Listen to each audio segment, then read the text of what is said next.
All right, good morning, everybody. Let's call this meeting, the special meeting of the Washoe County School District Board of Trustees. We'll call this meeting to order. We'll begin with our roll call. Madam Clerk. Thank you, Madam President. Ryan Gonda. Here. John Mayer. Here. Diane Nicolette. Here. Howard Rosenberg. Here. Lisa Ruggiero. Here. Angela Taylor. I'm here. Our student representative, Katie Deutsch. And I'm Veronica Frankel, clerk. We have a quorum. Thank you very much, Madam Clerk. Since this is his last meeting, there are those for several of you, but we're going to ask Trustee Professor Dr. Rosenberg to lead us in the pledge this morning. Okay. Here we go. I pledge allegiance to the flag of the United States of America and to the republic for which it stands, one nation, under God, indivisible, with liberty and justice for all. Thank you, Trustee Rosenberg. We will begin with public comment. I believe we have a couple of cards, JJ. Yes. Jeff Church.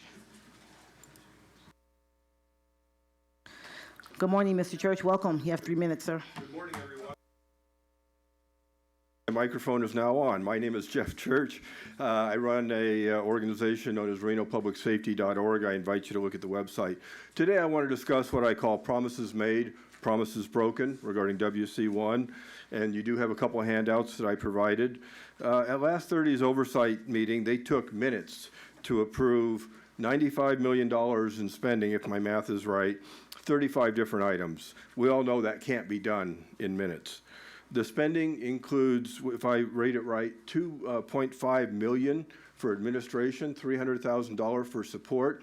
That apparently is a code word for salaries. Now, we were promised that salaries would not be part of that WC1 money, and apparently that's one of the promises made, promises broken. I see in there also money for vehicles. Those are just examples. There's so many things to go through with a fine-tooth comb that can't be done in minutes. But vehicles are in no way related to repairs, construction, acquisition of property, et cetera. I urge you to seek legal input before approving this.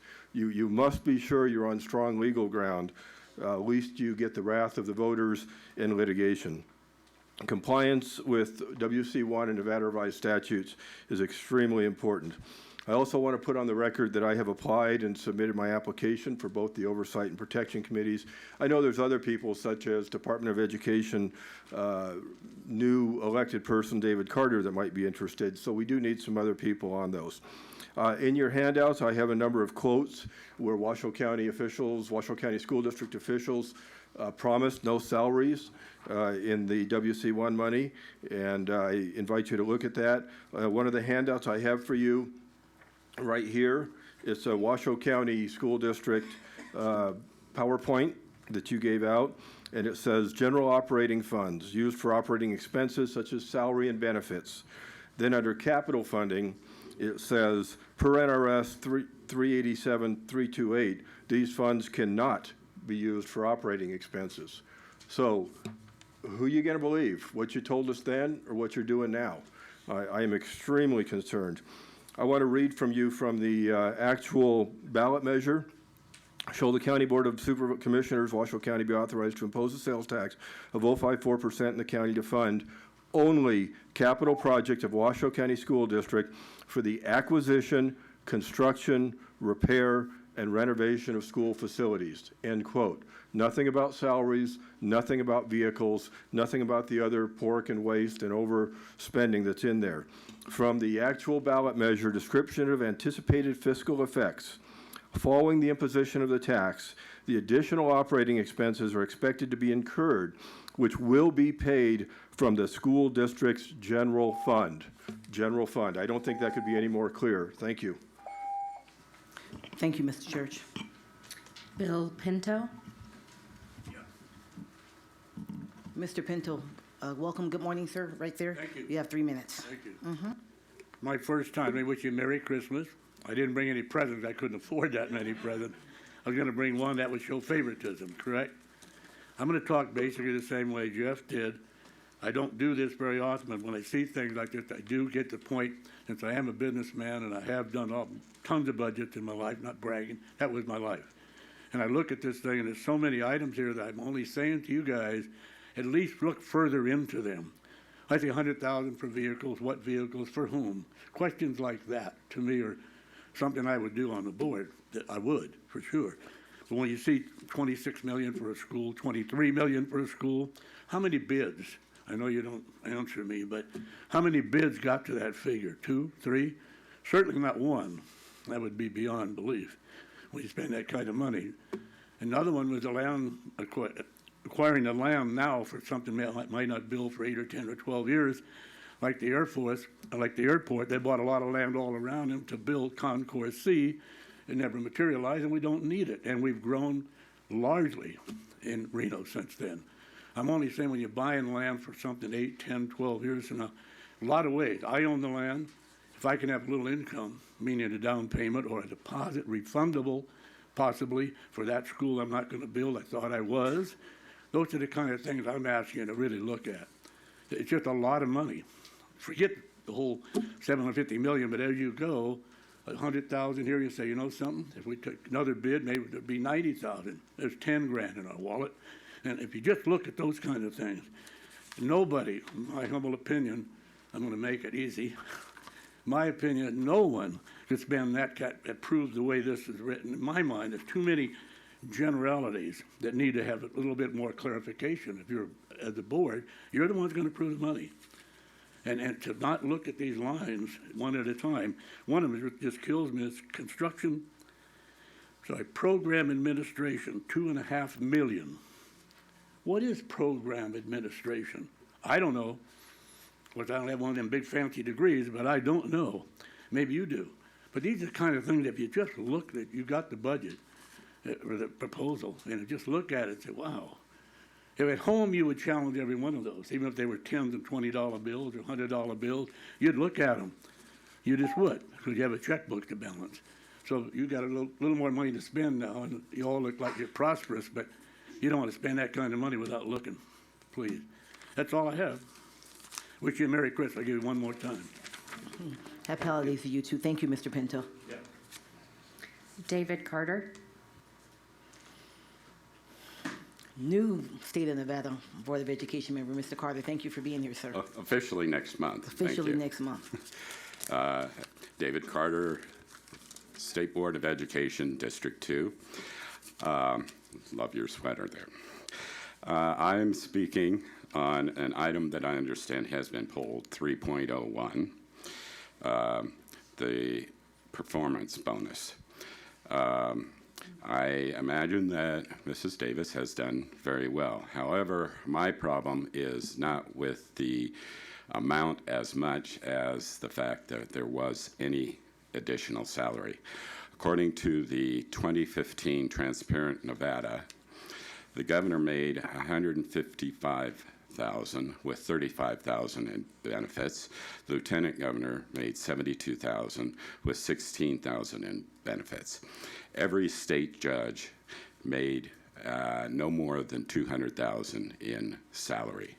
Our congressmen and senators make roughly the amount that Mrs. Davis is making. The president, and nearly as much as the president. The last district I worked for, Capistrano Unified in Orange County, the superintendent made roughly $200,000. It was a very wealthy district. Most of the homes in that district went for over $1 million. They had 53,000 students. They had over 90% graduation rate, and nearly that many were rated proficient and advanced. So this was a district which was excellent, and they had the money. As I understand it, our districts, not just Washoe, but our districts here in Nevada, have a problem with finances. And I think it is very upsetting when you have any superintendent of any district making more than the governor. Thank you, and I do understand from the news that before this was pulled, that Mrs. Davis had turned down the raise, but I still think it was excessive. Thank you very much. Thank you, Mr. Carter. That's all I have. Thank you, JJ. Okay, that's it for public comment, and there is an action to approve the agenda, but I want to remind my colleagues, just as Mr. Carter mentioned, at the request of Superintendent Davis, agenda item 3.01 has been removed, I should say, has been removed from the agenda item 3.01. So other than that, with the exception of that agenda item, I am looking for a motion to approve the agenda as amended. So moved. Is there a second? Second. It has been moved and seconded. Even any discussion? Okay, seeing none, all those in favor, please signify by saying aye. Aye. Is there any opposition? Okay, the motion is carried, and let the record show it is unanimous. Okay, on to consent agenda items. These matters, as we know, are routine in nature. We have just a couple of them before us here on today, the 2.01, 2.02, and 2.03. Is there any desire from my colleagues to move any of those? Yes, Trustee Gonda? I have a disclosure to make. Yes, sir. Pursuant to NRS, this is as to 2.03, thank you. As to consent agenda item 2.03, and pursuant to NRS 281A, I need to disclose that I have accepted employment with Transforming Youth Recovery, and my vote on this matter does not affect my financial interest, nor does this time benefit me in any different than anyone else. As a result, I will be voting on this issue. Thank you so much for that disclosure on 2.03. Yes, I knew there's a discussion. We'll just take a brief pause for a moment.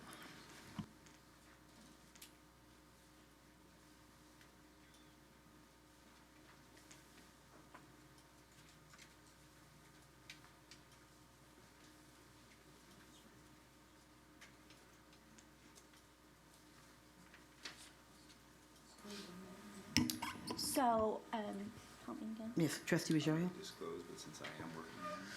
I'm going to disclose since I am working for Transforming Youth Recovery, and I will abstain from this vote. Right, recuse yourself from the vote. I'll recuse myself from the vote. Okay, so let the record show that there was just a disclosure from Trustee Gonda, which will still allow him to participate in the vote because he has not yet accepted and that you begun employment there, and the disclosure from Trustee Rosario that she will recluse herself from this vote because she is currently in the employ of Transforming Youth Recovery. That's on the, pertaining to agenda item 2.03.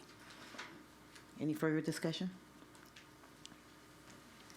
Okay, should we take them individually since we have one trustee abstaining, reclusing herself from 2.03? I think that's a good idea, and just to make the record clear for purposes of the open meeting law, under 2.03, because the disclosure is not in writing, the quorum will not be reduced, so you'll still need a vote of at least 4 members of the board to pass any item. But I would suggest that you do 2.0, the board do 2.01 and 2.02, and then do 2.03. Thank you, Chief Counsel. So that being said, I'll entertain the motion to approve consent agenda items 2.01 and 2.02, if that's the pleasure of the board. 2.02 and 2.01 is just the consent. Oh, yeah, right, yeah, right, sorry. So 2.02, then just alone 2.02? So moved. Is there a second? Second. It's been moved and seconded that the board approve agenda item 2.02. Any further discussion? All those in favor, please signify by saying aye. Aye. Any opposition? You can vote on that one, yes. The motion is carried. Let the record show that that is unanimous. And then going on to agenda item 2.03. I'm looking for a motion to accept that item. So moved. Second. Been moved and seconded. Any further discussion? All those in favor, please signify by saying aye. Aye. Any opposition? Okay, the motion is carried. That will not be unanimous because we have someone who recused herself. That's who abstained, so it is 6-0 to 1. Okay? All right, on to agenda. Yes, sir. We have to say that the two, let the record show the 2 abstentions. Yes, I thought I had, but I can be more clear in that. Just one abstention. Yeah, just one abstention. Yes, I thought I'd said that, but I can certainly say let the record show it was 6-0 to 1. That one is an abstention from Trustee Rosario. Just make that more clear.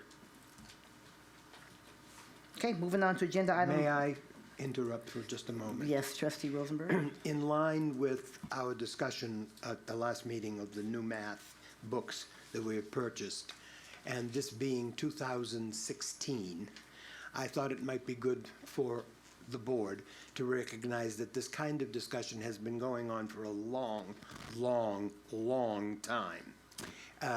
1963, I believe. I brought something to demonstrate that, if we can make it work. If I may. Some of you who have small children may have perhaps been put in the embarrassing position of being unable to do your child's arithmetic homework because of the current revolution in mathematics teaching known as the new math. So as a public service here tonight, I thought I would offer a brief lesson in the new math tonight. We're going to cover subtraction. This is the first room I've worked for a while. It didn't have a blackboard, so we will have to make Should I do interrupt this? with What more we should- what we primitive should do visual then- aids, as they say in If- our if that we- is. I'm sorry, let's wait till public comment at the Okay. end. Can we do that? Is Fine, that- fine. We don't want to get into trouble with the open meeting law. Let's do that. Fine. Okay, so we'll save that until then. So JJ, you can recue that if you will. Agenda item 3.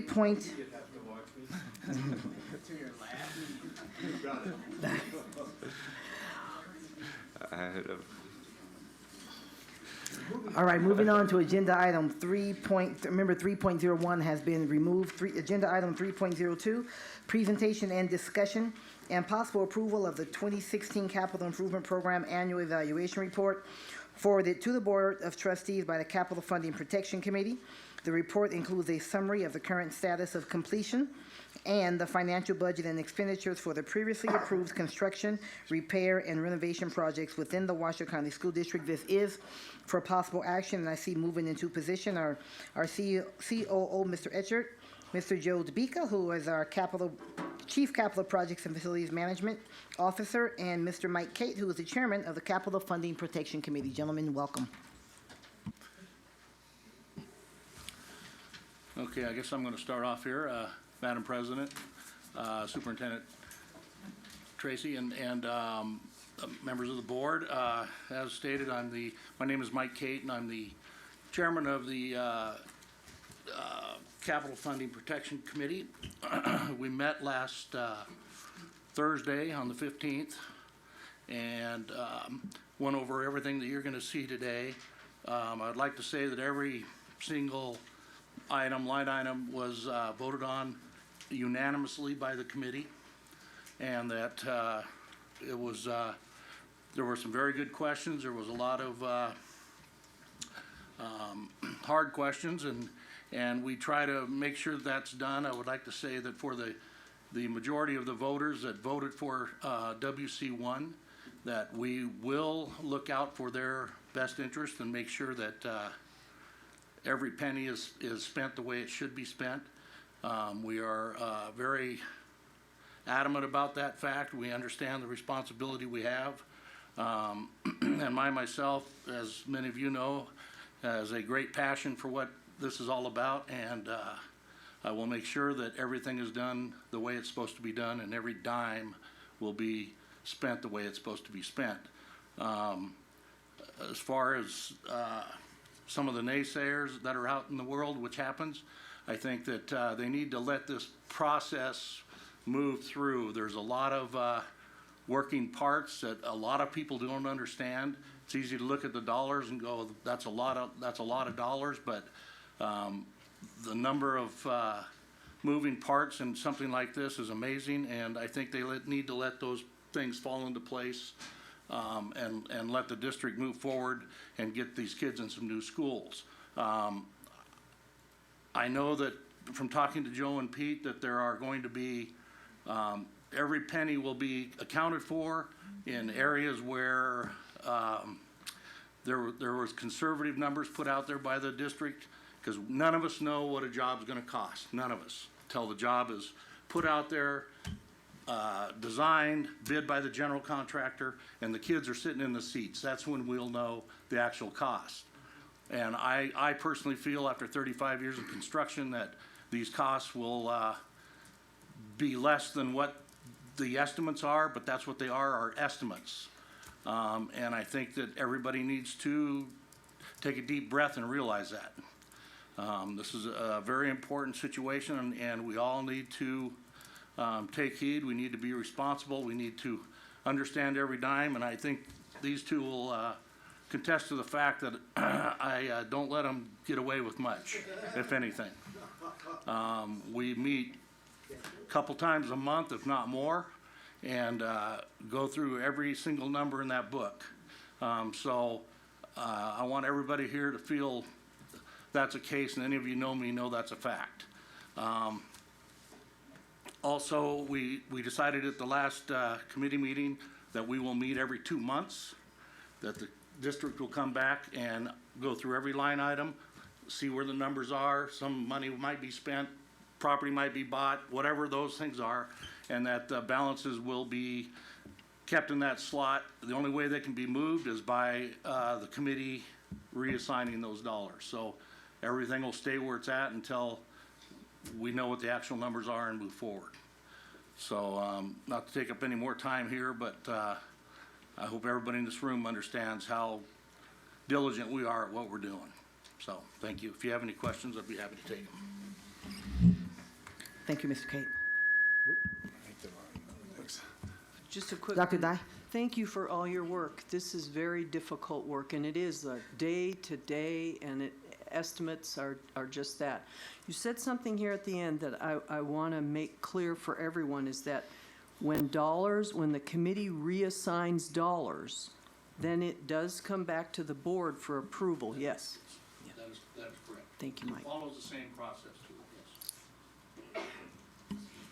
So Pete Etchart, Chief Operating Officer, and I just want to say this is an exciting day. Obviously, the commitment by the community for education, this is kind of the culmination of all that. This has been a couple years worth of work coming today to you, and I want to thank Mike and the Capital Funding Protection Committee for their excellent work. Mike's absolutely right. They definitely asked a lot of questions.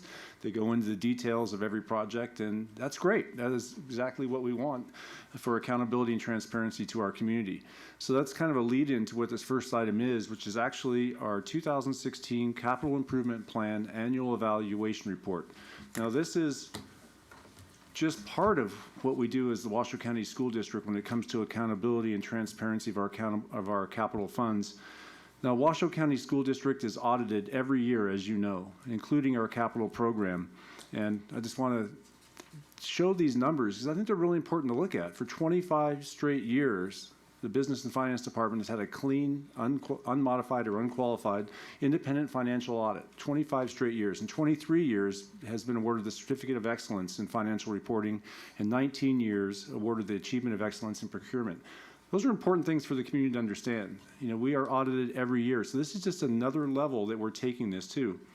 And as part of our commitment to becoming one of the most transparent and accountable school districts in the country, we are also committing to continue to utilize our data gallery, where you will see every project by school put up for every project. So if you bid on a Washoe County School District project, you're going to see your name in neon on our website showing exactly what your bid amount was. And we're going to continue to do that. Now, in January, the Communications Department is planning on coming to you with a complete messaging community engagement strategy for how we are going to be communicating these projects to the community. So that's really exciting. I know they want to involve students in that process, and I think they've got some really exciting things to discuss with the board in January. So that brings us to our 2016 Washoe County School District Annual Evaluation Report. This was obviously provided to the Capital Funding Protection Committee. It includes the summer 2015 and summer 2016 capital renewal program that was approved by you. Now, we're always a year and a half in advance because when we approve these by the board, then you have to get these designed, you have to get them permitted, you have to get them ready to go. So it's for the summer of that year. Now, some of the work happens in the spring and some of it happens in the fall, but we work around that summer schedule. Now, this is not an accounting audit. What you're going to see, and you've got all the details for those 2 years of projects, is anything that's in yellow is a completed project. And it shows the budget, and it shows the final cost. Now, in-progress projects are shown as a zero. Again, this isn't an accounting audit, but this is a kind of an expenditure report to show you exactly how much money was spent on every single project. Now, we've got some great comments from the Capital Funding Protection Committee about additional information they'd like to see on this report, and so we're going to be adding that into the following years. And so we're excited about that. We're going to continue to make this report better and better.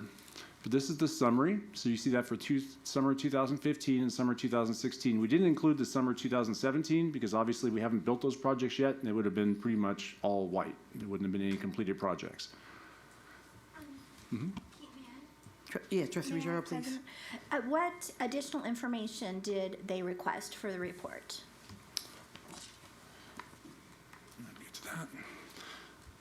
There was a spirited conversation on exactly what they would like to see.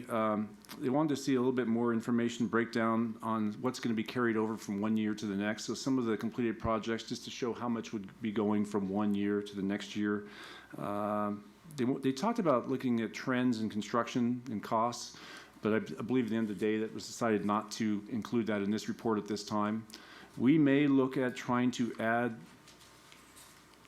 kind of in-progress projects to see where we are, to give kind of an update status as a certain date, but I'm not sure if we're going to be able to get to that because that, again, adds a lot of work to do that. So we're going to work on that and see if that's feasible. Anything else, Joe or Mike, that?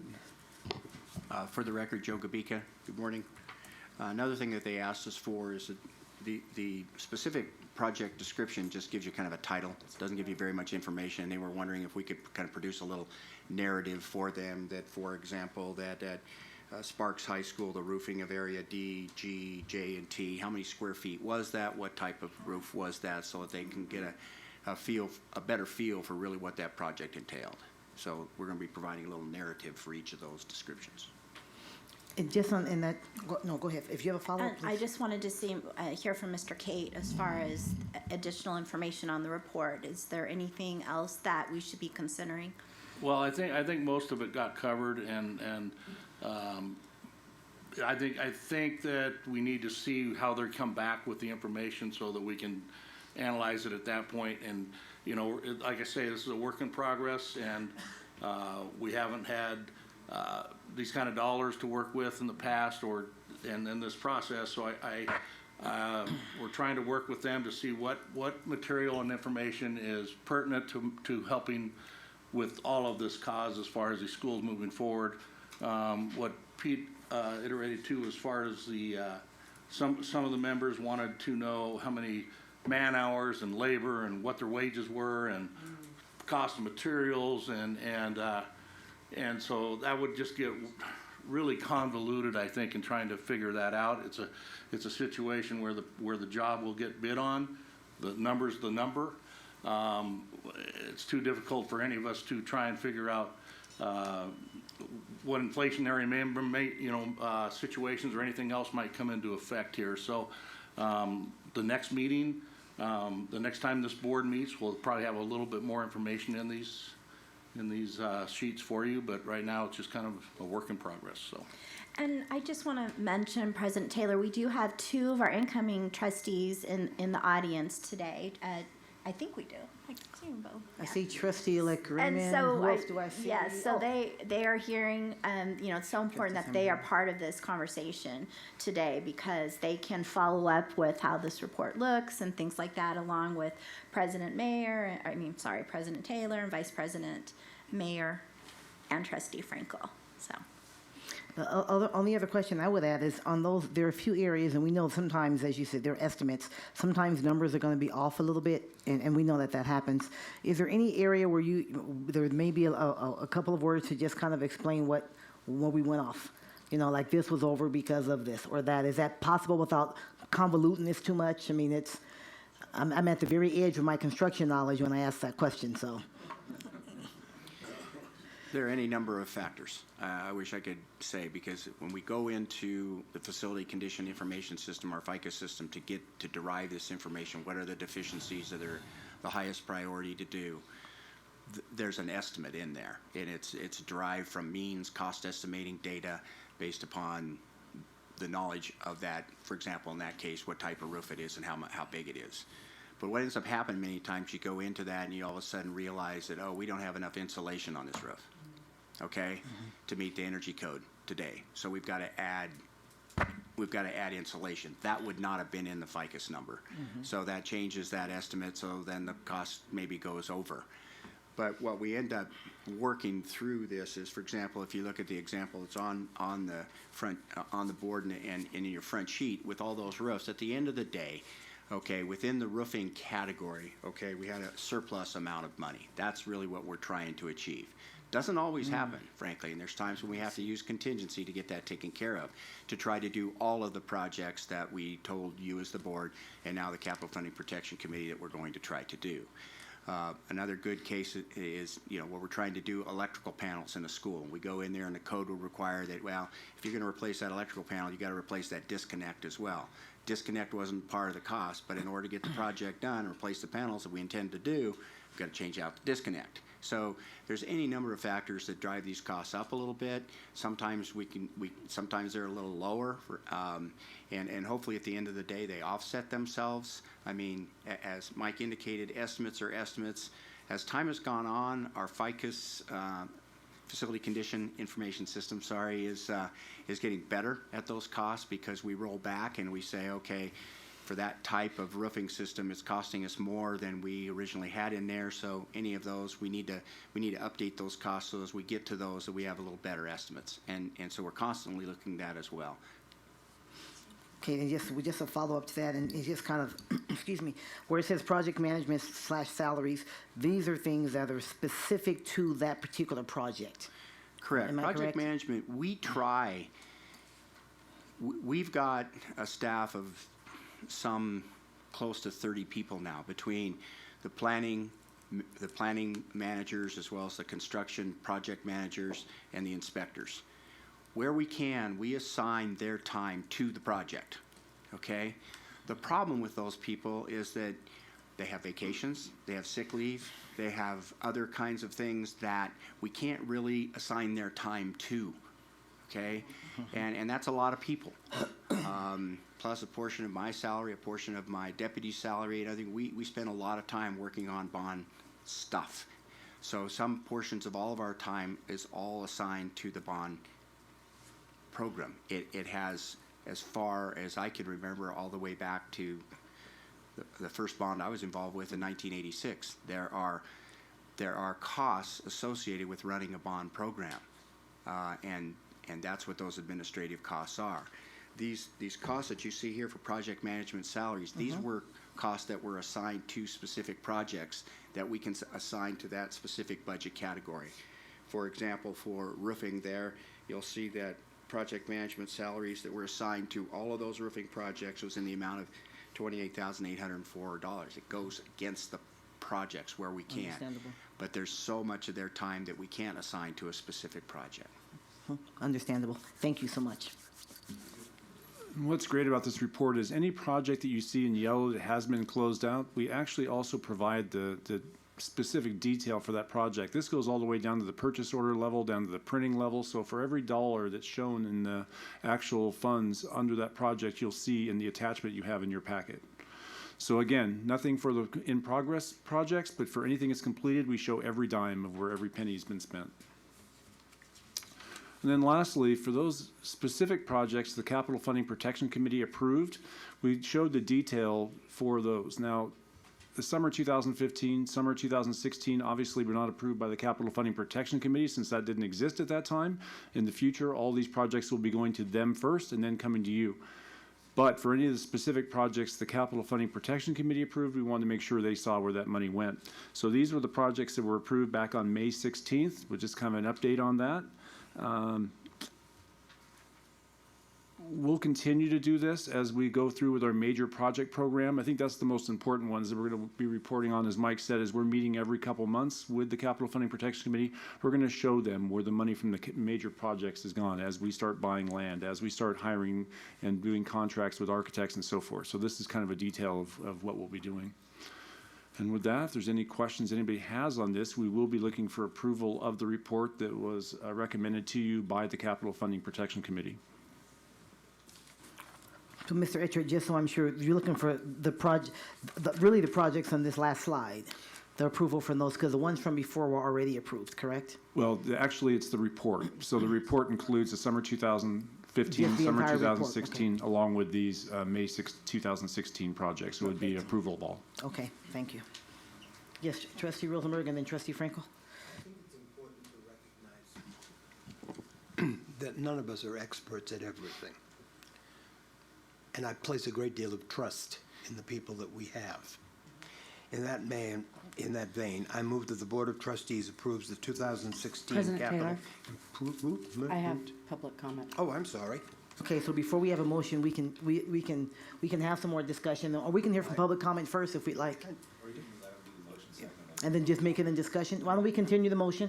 And then once we have a second, it's discussion time anyway, and we'll take the public comment then before we discuss further at the table. Okay, please go ahead, trustee Rosenberg. I move that the Board of Trustees approves the 2016 Capital Improvement Program Annual Evaluation Report as forwarded to the Board of Trustees by the Capital Funding Protection Committee. I'll second that. Okay, it's been moved and seconded. We'll vote shortly, but let's hear from public comment first, and we'll bring the discussion back here. Jeff Church. Mr. Church, welcome once again. Sir, 3 minutes. Thank you. For the record, Jeff Church. I don't have any problem with the accounting. I'm sure the accounting figures are fine.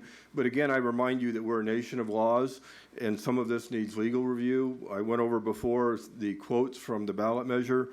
It doesn't include salaries. It does not include vehicles. I do have one suggestion. There's no way an oversight committee can look at all these millions and millions of dollars and approve them with any accuracy. If the board ever hired an outside consultant, roughly $80,000 a year, I'll bet he or her would find millions of dollars in savings in there, millions, and pay for his or her salary over and over. And again, I remind you of the Nevada Revised Statute, and I urge you to stay with that. I want to put up a couple quotes. I've only got a few minutes. I submitted to you 2 pages of quotes where time and time again, including in the ballot measure, I predicted, and the other people opposed to this, that you would be what's called supplanting salaries. And time again, people that are sitting in this room on tape, we've got it on the record, in writing, said it can't happen. We just heard today, it's happening. I want to give you a couple quotes. Every penny of the tax increase will go to maintenance, repair, building of new schools, said Komirski. The sales tax will not be applied to groceries and medicine. Legally can only be used for capital needs to the district, no salaries, operating costs, or program. From the actual ballot measure, I predicted that they would be supplanted. That's actually in the argument of the ballot measure. And the response was, all funds generated by WC1 legally required to address school construction repairs. Only on construction repairs, not on administrative salaries. Again, if you're overseeing the program, you're an administrator. Here's Pete Eckhart, WCSD. By state law, the district capital funds can only be used to build, repair, and renovate schools, end quote. To be honest with you now, blah, blah, blah, Washoe County District CEO Pete Eckhart said, the money from this tax increase could only be used to repair schools, build new ones. It could not go to salaries, legal fees, or anything else. Again, it may be legal, but it's not ethical. We were promised, if you vote for WC1, we're not going to use it for salaries. And as we sit here today, promises made, promises broken. Thank you very much. Oh, I got 30 seconds. I do want to use that. I also want to put on the record that the committee last met in 2015 that approved the oversight. At that point, they were approved $35 million, and it came up at the oversight meeting that they sat on that money, to quote Mr. Eckhart, best as I could write it down. They put it in the bank pending the outcome of the November election. Meanwhile, as roofs leaked, damage was expanded through leaking roofs. You called out the media. You said, look at all these leaking roofs. You had the money and you didn't use it. Thank you. Thank you, Mr. Church. Any further public comment, JJ? Oh. Okay, trustee Frankel, you had a comment, and then trustee Rosario? Yes. Yeah, thank you very much for the report, and thank you and to the committee for all the hard work. One of the things that you requested of them, I'd like to also request in terms of ongoing reporting. When we look at these in the future, I too would love to see a little bit more of a description, and I imagine those two will go together. But I think that's really important, and it helps me understand a little bit more about what's in the narrative and what it includes. I want to just address the issue that was just raised and give you an opportunity to talk a little bit about, once again, the salaries question. And I mean, I personally understand that it takes bodies to manage capital projects, and so therefore there are going to be folks that are going to be paid to manage the capital projects. That I understand. But can you speak to that a little? From what I understand from looking at the numbers on the chart that you provided, if I read it correctly, it was 28,000. That was the total number for the project management salaries. So that was the amount in this entire report that was used for salaries in this report. Just to clarify that. Yeah, just a couple clarifications. One is we've always said that projects or personnel that are working under the bond program are paid for by the bond program. That was clear from the very beginning of this throughout the WC1 process. Nothing has ever changed on that. What the quotes were, as far as we can't use this for salaries, was talking about administrative salaries, as far as academic salaries, teachers, bus drivers, aides, coaches, all of that. This money cannot be used for that. It can only be used to build, repair, renovate schools and the staff that works on those projects, including the contractor staff and our staff that works on those projects. As far as how we allocate money back to the projects, you'll see under each category as you go down through this report how much money from the exact of Joe's staff was allocated back to those individual projects. Then, as Joe said, vacation time, administrative time, training time, as well as the administrative people within the bond program are paid for by administrative salary that's shown at the end. And we'll show you that as we go into this year's projects. But those, whether it's purchasing people or bond people or financial people that work under the bond program are all paid for out of the bond program. It is literally an enterprise fund that way. And my understanding is all of our bond programs have been run that way from back. Mr. Gabika, you said that as well. Yeah, to my knowledge, they always have, going back to, I think, the 1985-86 bond, in my recollection. There's always been program costs to take care of getting those buildings built. We had to have, inspectors, project managers, planning managers, other people to deal with the bond affairs. Thank you. Thank you so much. Trustee Rosario? So I don't want to beat a dead horse, but I mean, schools, how would the schools get built if we don't have people managing the projects? So we certainly don't have that in our general fund, and anything in our general fund would go towards the classroom. So thank you for that clarification. And it looks like you'll be having to make that clarification over and over and over again. But I can see how there may be some confusion. So it's important that people understand how that process works. So thank you for that. And one question for Mr. Kate. The comment that this report was not thoroughly vetted, did you want to speak to that? You spoke to that at the beginning of your presentation, but I wanted to give you the opportunity to follow up about the hard work that this committee and the strong accountability and sense of responsibility that this committee is carrying on behalf of the public. Well, again, I would say, words are words, but I've always backed mine up.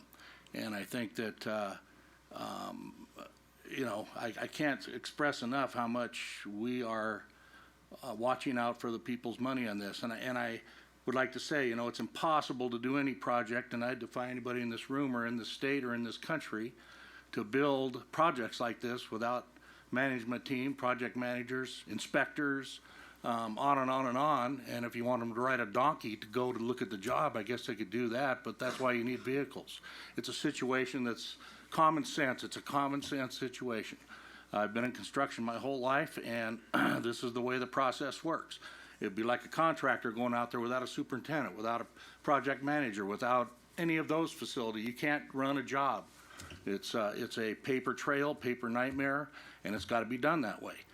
So for the district to say that they can't pay project managers and such for the process of managing the project is insane.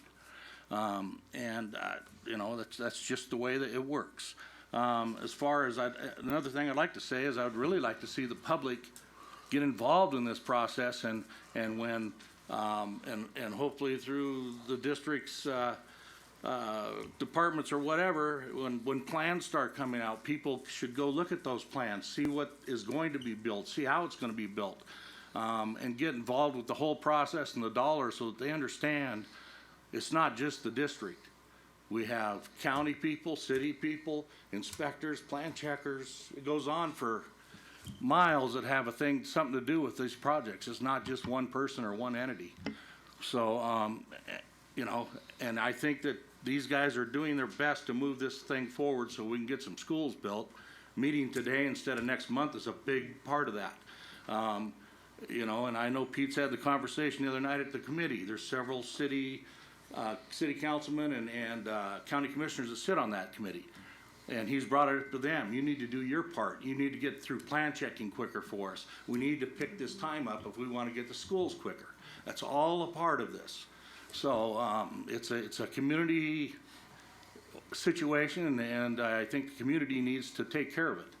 And you know, I wish there wasn't so much negative and more positive. Positive gets more done than negative does. Always has, always will. So that's my take on it.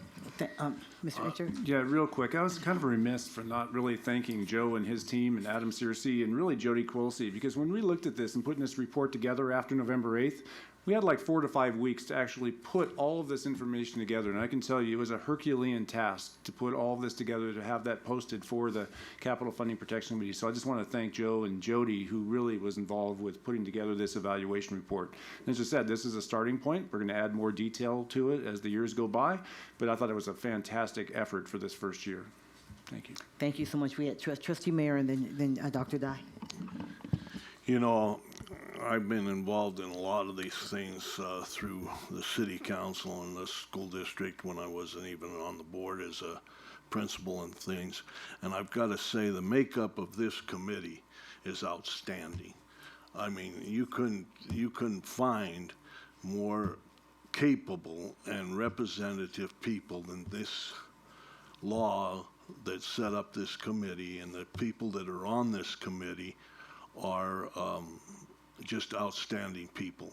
And I think that we're lucky to have such a committee. I really do. And I want to thank you and your committee.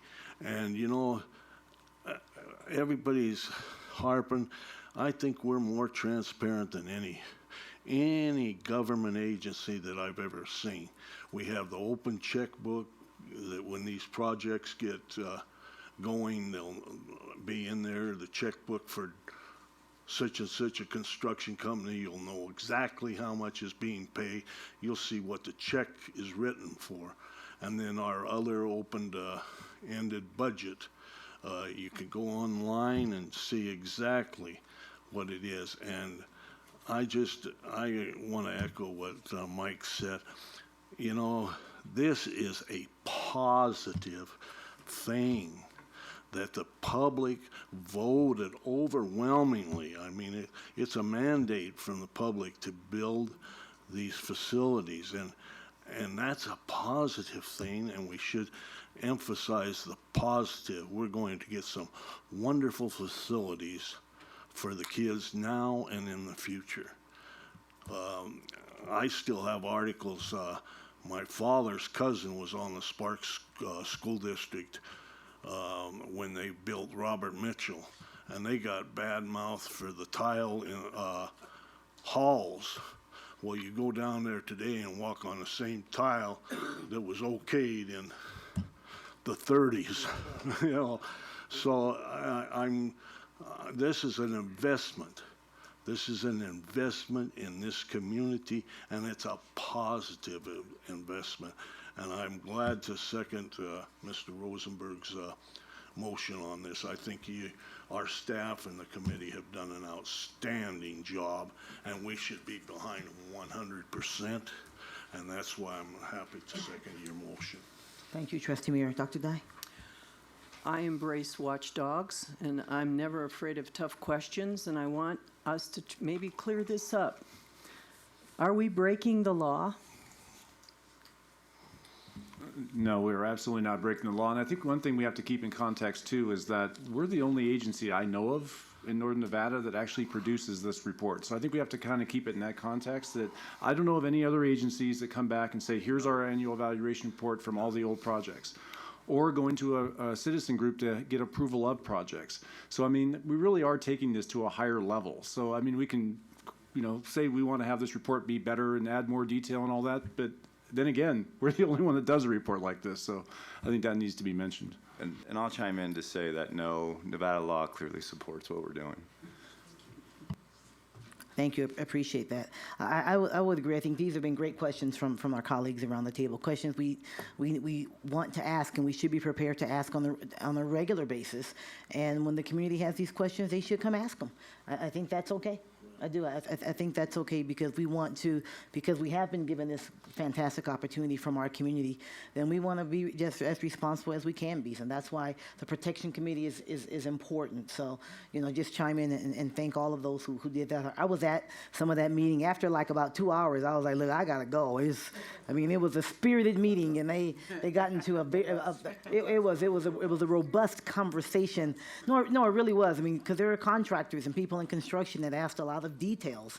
And so I felt very proud that they're taking their role very, very seriously, as they should. And I'm grateful to have their help to make sure we manage this money correctly. I'm grateful. And keep the tough questions coming. That's okay. That's okay. Seeing no further discussion, I think we're ready for a vote. Again, just to repeat the motion. The motion is to, let's see, would it be 3.02? Yep. The motion is to approve the 2016 Capital Improvement Program Annual Evaluation Report, which includes all the information that's just been presented as forwarded to the Board of Trustees by the Capital Funding Protection Committee. There has been a second, so all those in favor, please signify by saying aye. Aye. Opposition?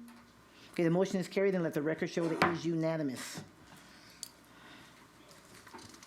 Guess what, you guys? That was fun. We're building schools.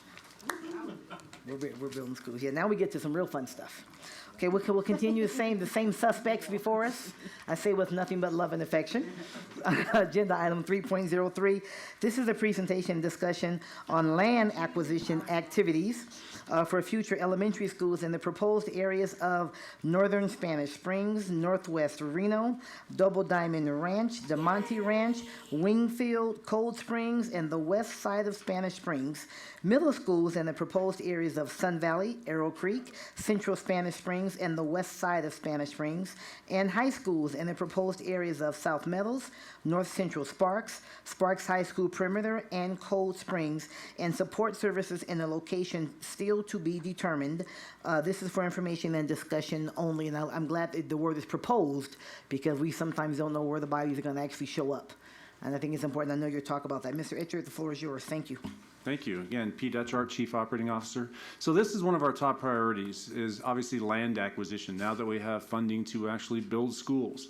And we've had fantastic conversations with developers and government agencies, and we're very optimistic that we're going to be able to acquire that land to build these schools. Now, we're going to continue to update you. We're going to continue to update the Capital Funding Protection Committee on a regular basis as we go through with land acquisition. So I'm going to kind of walk through high school, middle school, elementary school. So on the high school side, we currently do not own any land for the future high schools. It's pretty hard for us to ever acquire 60 acres of land and just sit on it, because that's a lot of money.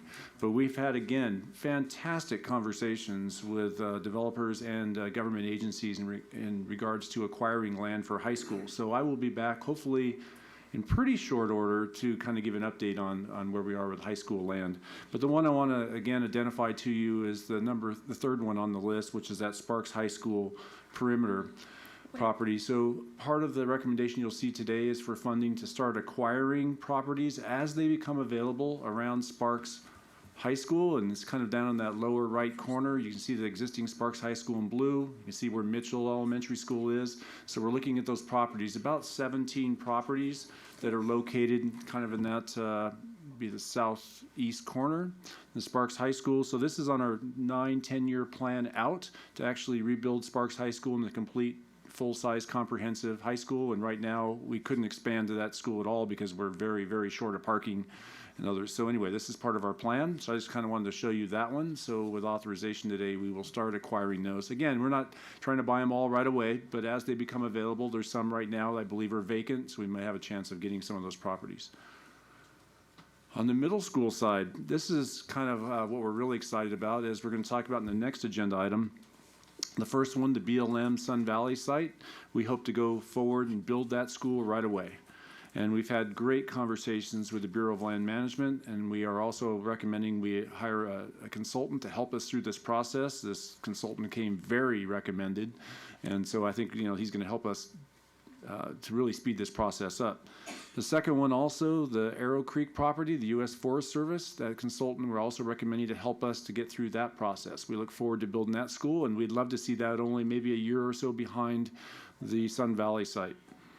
The Vista and Los Altos site, this is one the school districts owned for, believe in 1995 is when we acquired it. And unfortunately, we really can't build a middle school anymore there because of the the changes in land use and in being on an arterial roadway. The city of Sparks really doesn't want us to build on in that location. So we're actually offering that up to other developers in exchange to hopefully exchange that property for one that we can build on. And that kind of leads me to Kylie North. Now that piece of property, we also are recommending that we build now. We want to acquire that as soon as possible and go forward with building that middle school site. And we've actually offered up that Vista and Los Altos property to that developer to see if they have any interest in doing exchange with our property to acquire that Kylie North property. So you're going to hear more about those two, the Kylie North and the Sun Valley site here as we get into our next agenda item. But that's kind of where we stand right now with middle school sites. And then lastly, elementary school sites. There's a lot of sites here, and I'll kind of run through them real quickly. But the Harris Ranch site, that is a donation from HACO.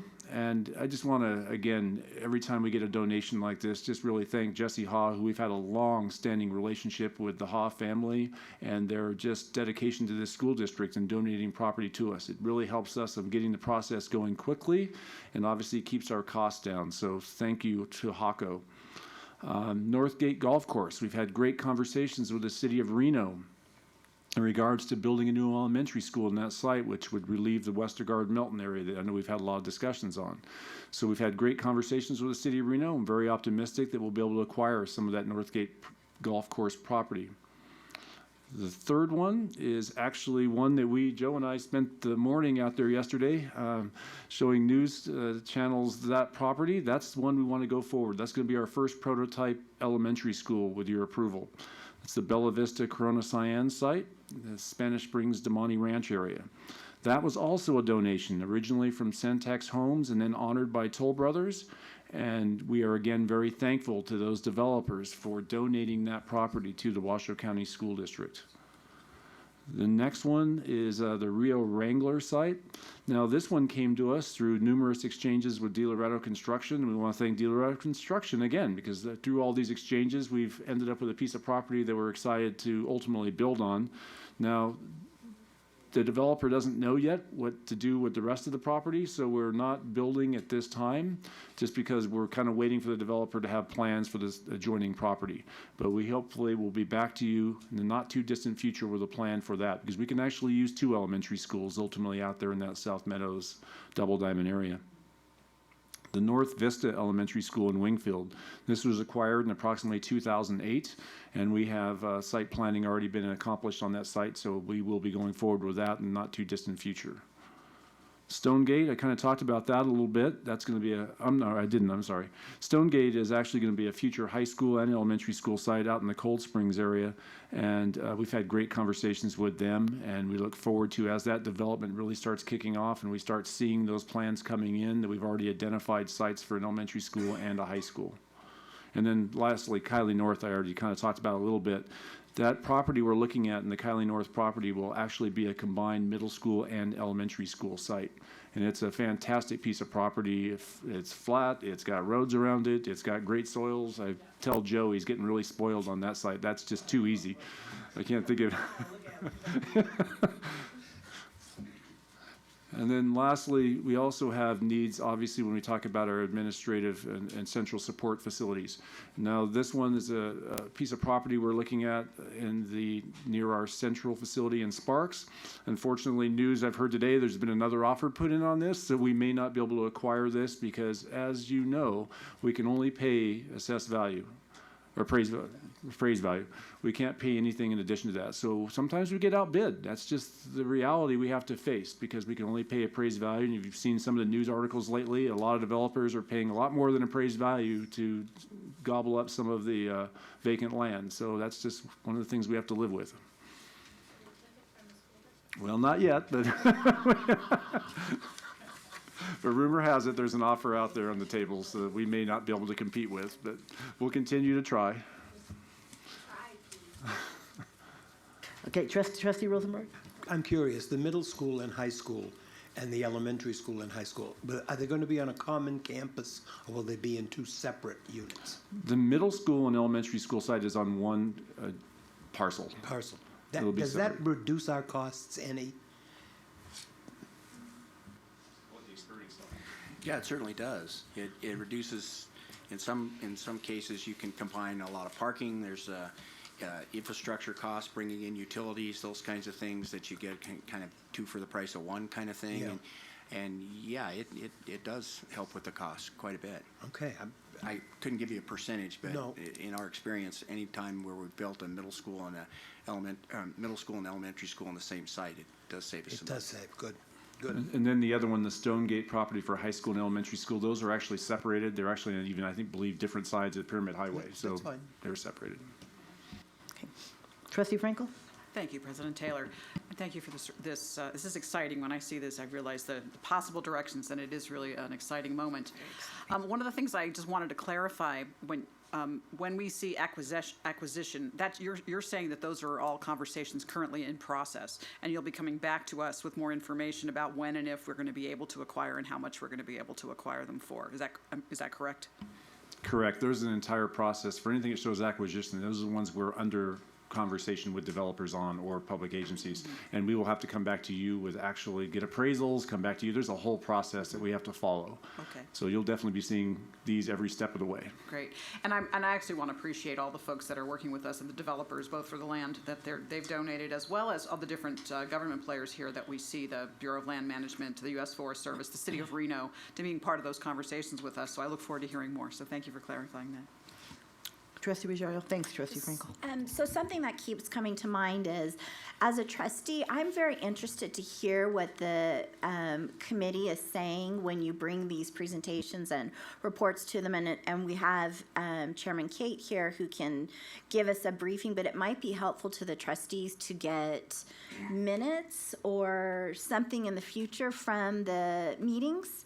So prior to it coming to the board, so we have, if some of us aren't able to make it or trustees aren't able to make it to those meetings, but it would be helpful to really have a more in-depth understanding of the feedback from the committee. So that's a recommendation that I have for the future. But I wanted to hear Mr. Cate's thoughts on what was the discussion of the committee on the land acquisition and any thoughts, concerns, or comments.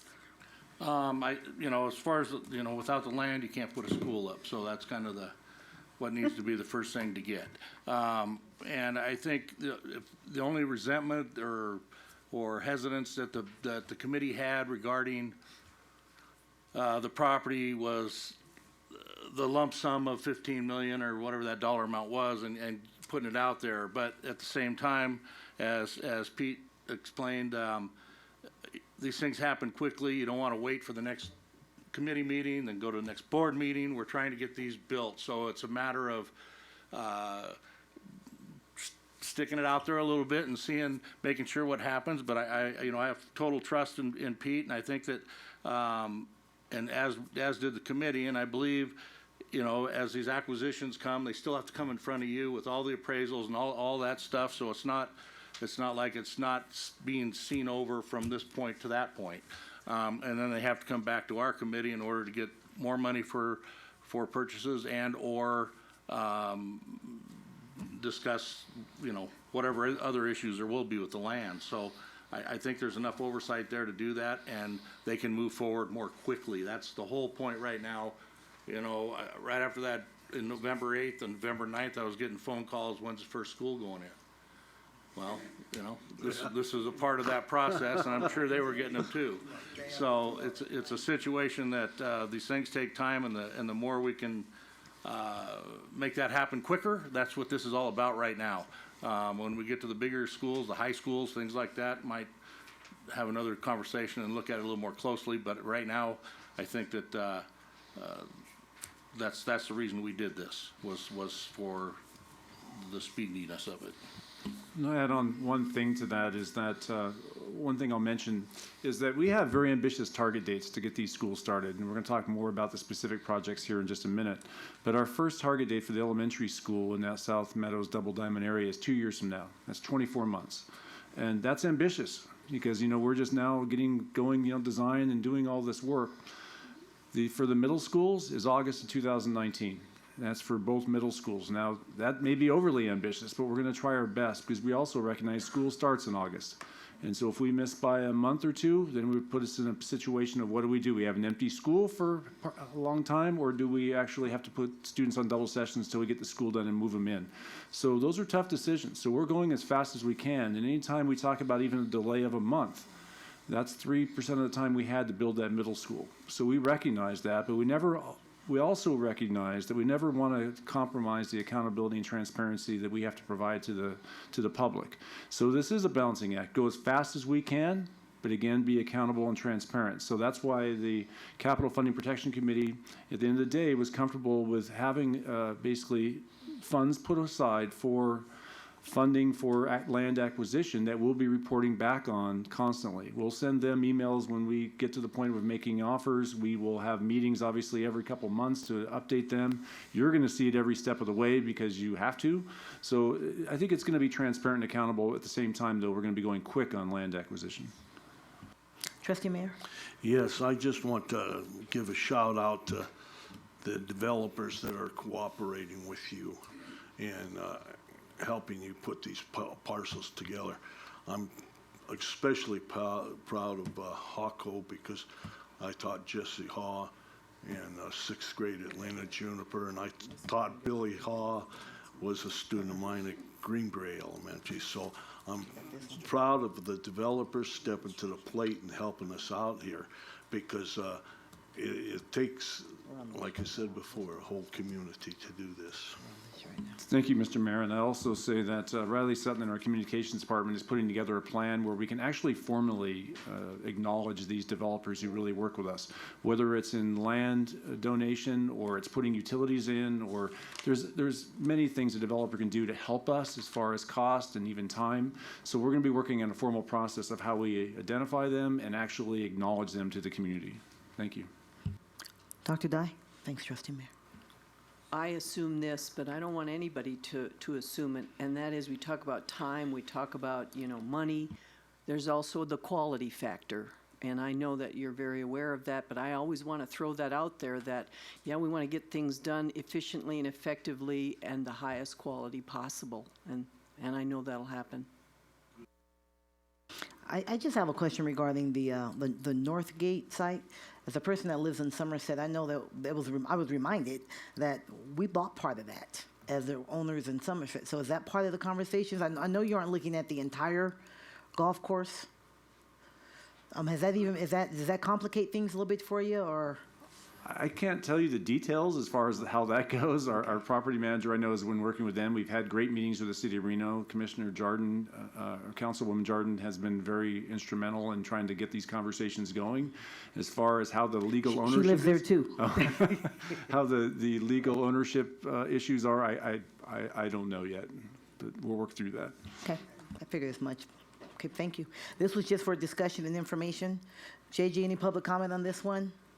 Nothing? Okay, so there's no action to be taken. So thank you, gentlemen. We'll just keep. Just have one more. Trustee Rosario? So as we're going through the process, I just want to review what Mr. Etchart said, that it will be coming back to the trustees, but also every step of the way, the committee will also be informed throughout the process, right? Because it won't necessarily be going back to them. Is that correct, as far as the acquisition piece of it, or will you be going back to them? I just want to make sure I'm clear on that. The Capital Funding Protection Committee made a recommendation to you to have funds set aside for land acquisition. Then the process starts for us having negotiations, making offers on property. As we get to that point where we're actually getting close to making offer, or we have an offer in and it's getting close to acceptance, we're going to be sending an email back to the Capital Funding Protection Committee to show them exactly where we are in that process. And then again, we're going to be meeting every 2-3 months with them, and we're going to, this will be an ongoing discussion item, obviously, at every meeting to talk about where we are with land acquisition. Thank you, Trustee Ruggiero. Trustee Franklin? And along those lines, and I was actually going to say this with the next item as well, I think we've had standing items on our board meeting agendas before on things like legislation during the legislative session or budgets during the budget times. I'm actually wondering if having a standing item on the status of all of our capital funding and construction and land acquisition would be a wise idea. Perhaps not every meeting, but at least once a month, and as necessary. Of course, you're probably going to be seeing us much more than you'd like, but I'm always happy to see you. So I just wanted to throw that out as a suggestion, perhaps just a standing item that will allow us to constantly be aware of it and have it on the agenda. And in addition, we don't want to be the delay, which is why we're having this special meeting, as there are opportunities to move forward. If it's something that we look at regularly, at least say, well, do we have something or not? Then that way we make sure that an approval from us is not delaying something really important that you guys need to move forward. So, all right, great. We'll slide on down to agenda item 3.04. This is presentation, discussion, and possible action to accept the recommendation of the Capital Funding Protection Committee to approve the Washoe County School District Capital Improvement Program to include the summer of 2018 capital renewal program in the approximate amount of $21 million, and the 2017-2018 major projects program in the amount of $55 million to include projects throughout the school district pursuant to the attached list of program projects and associated costs for each project. And this is for possible action. And again, we have the same three gentlemen before us. So, Mr. Etchard. Pete Etchart, Chief Operating Officer. So this is our main item. This is what it's really all about here. So I'm very excited about this. So this first slide is really a very, very important slide, because this is the approved projects from the Public Schools Overcrowding and Repair Needs Committee and the estimated cost. This is what was approved by that legislative committee that came together of citizens throughout the Truckee Meadows and Washoe County to say what they wanted to see funded in Washoe County. This is the list, and this is what we're going to be working off of.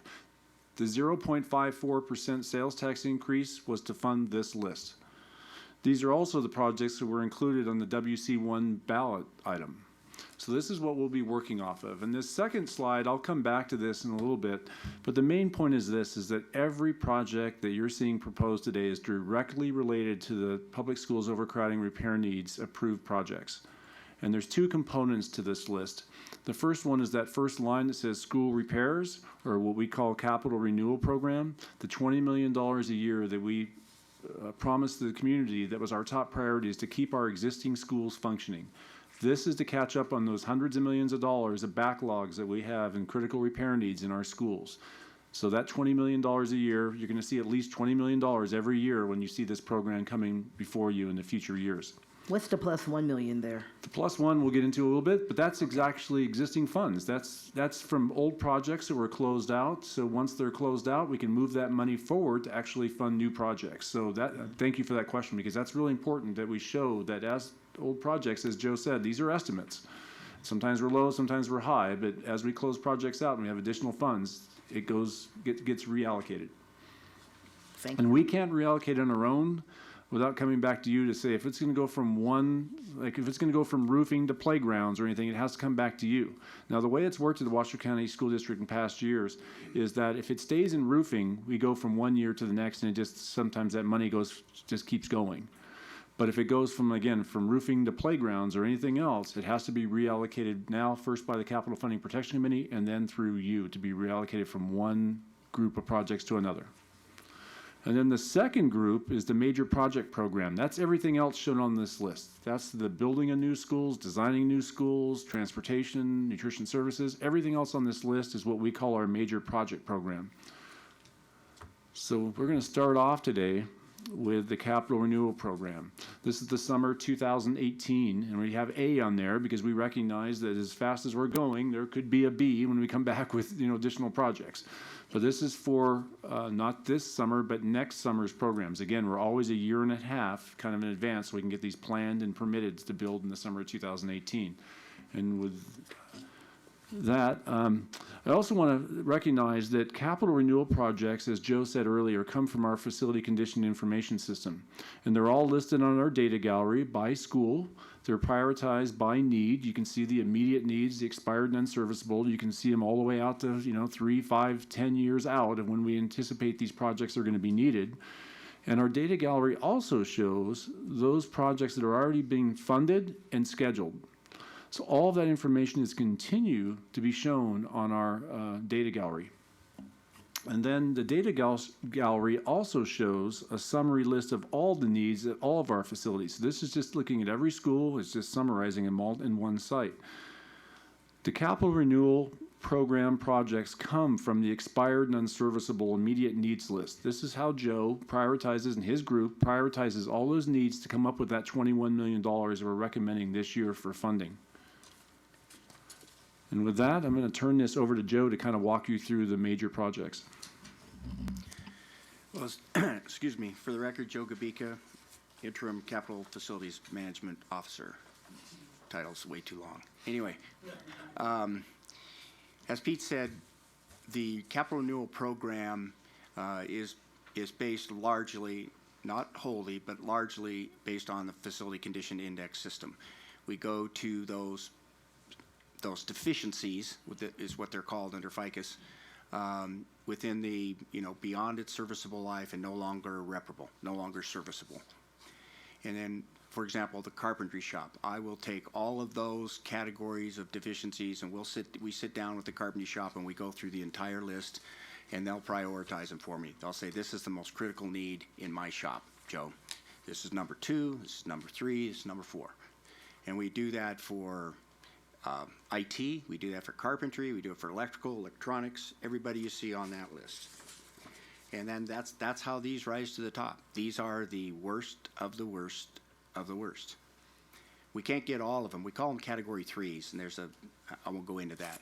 We can't get to all the category 3s. Our attempt is to try to get to the worst. We don't give each shop the same amount of money either. The mantra has always been warm, safe, and dry.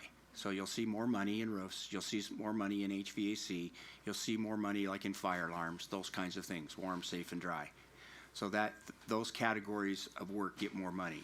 This is no different than what most of this group saw when Chris Cobb and I were here in February with the 2017 plan. Very much the same plan.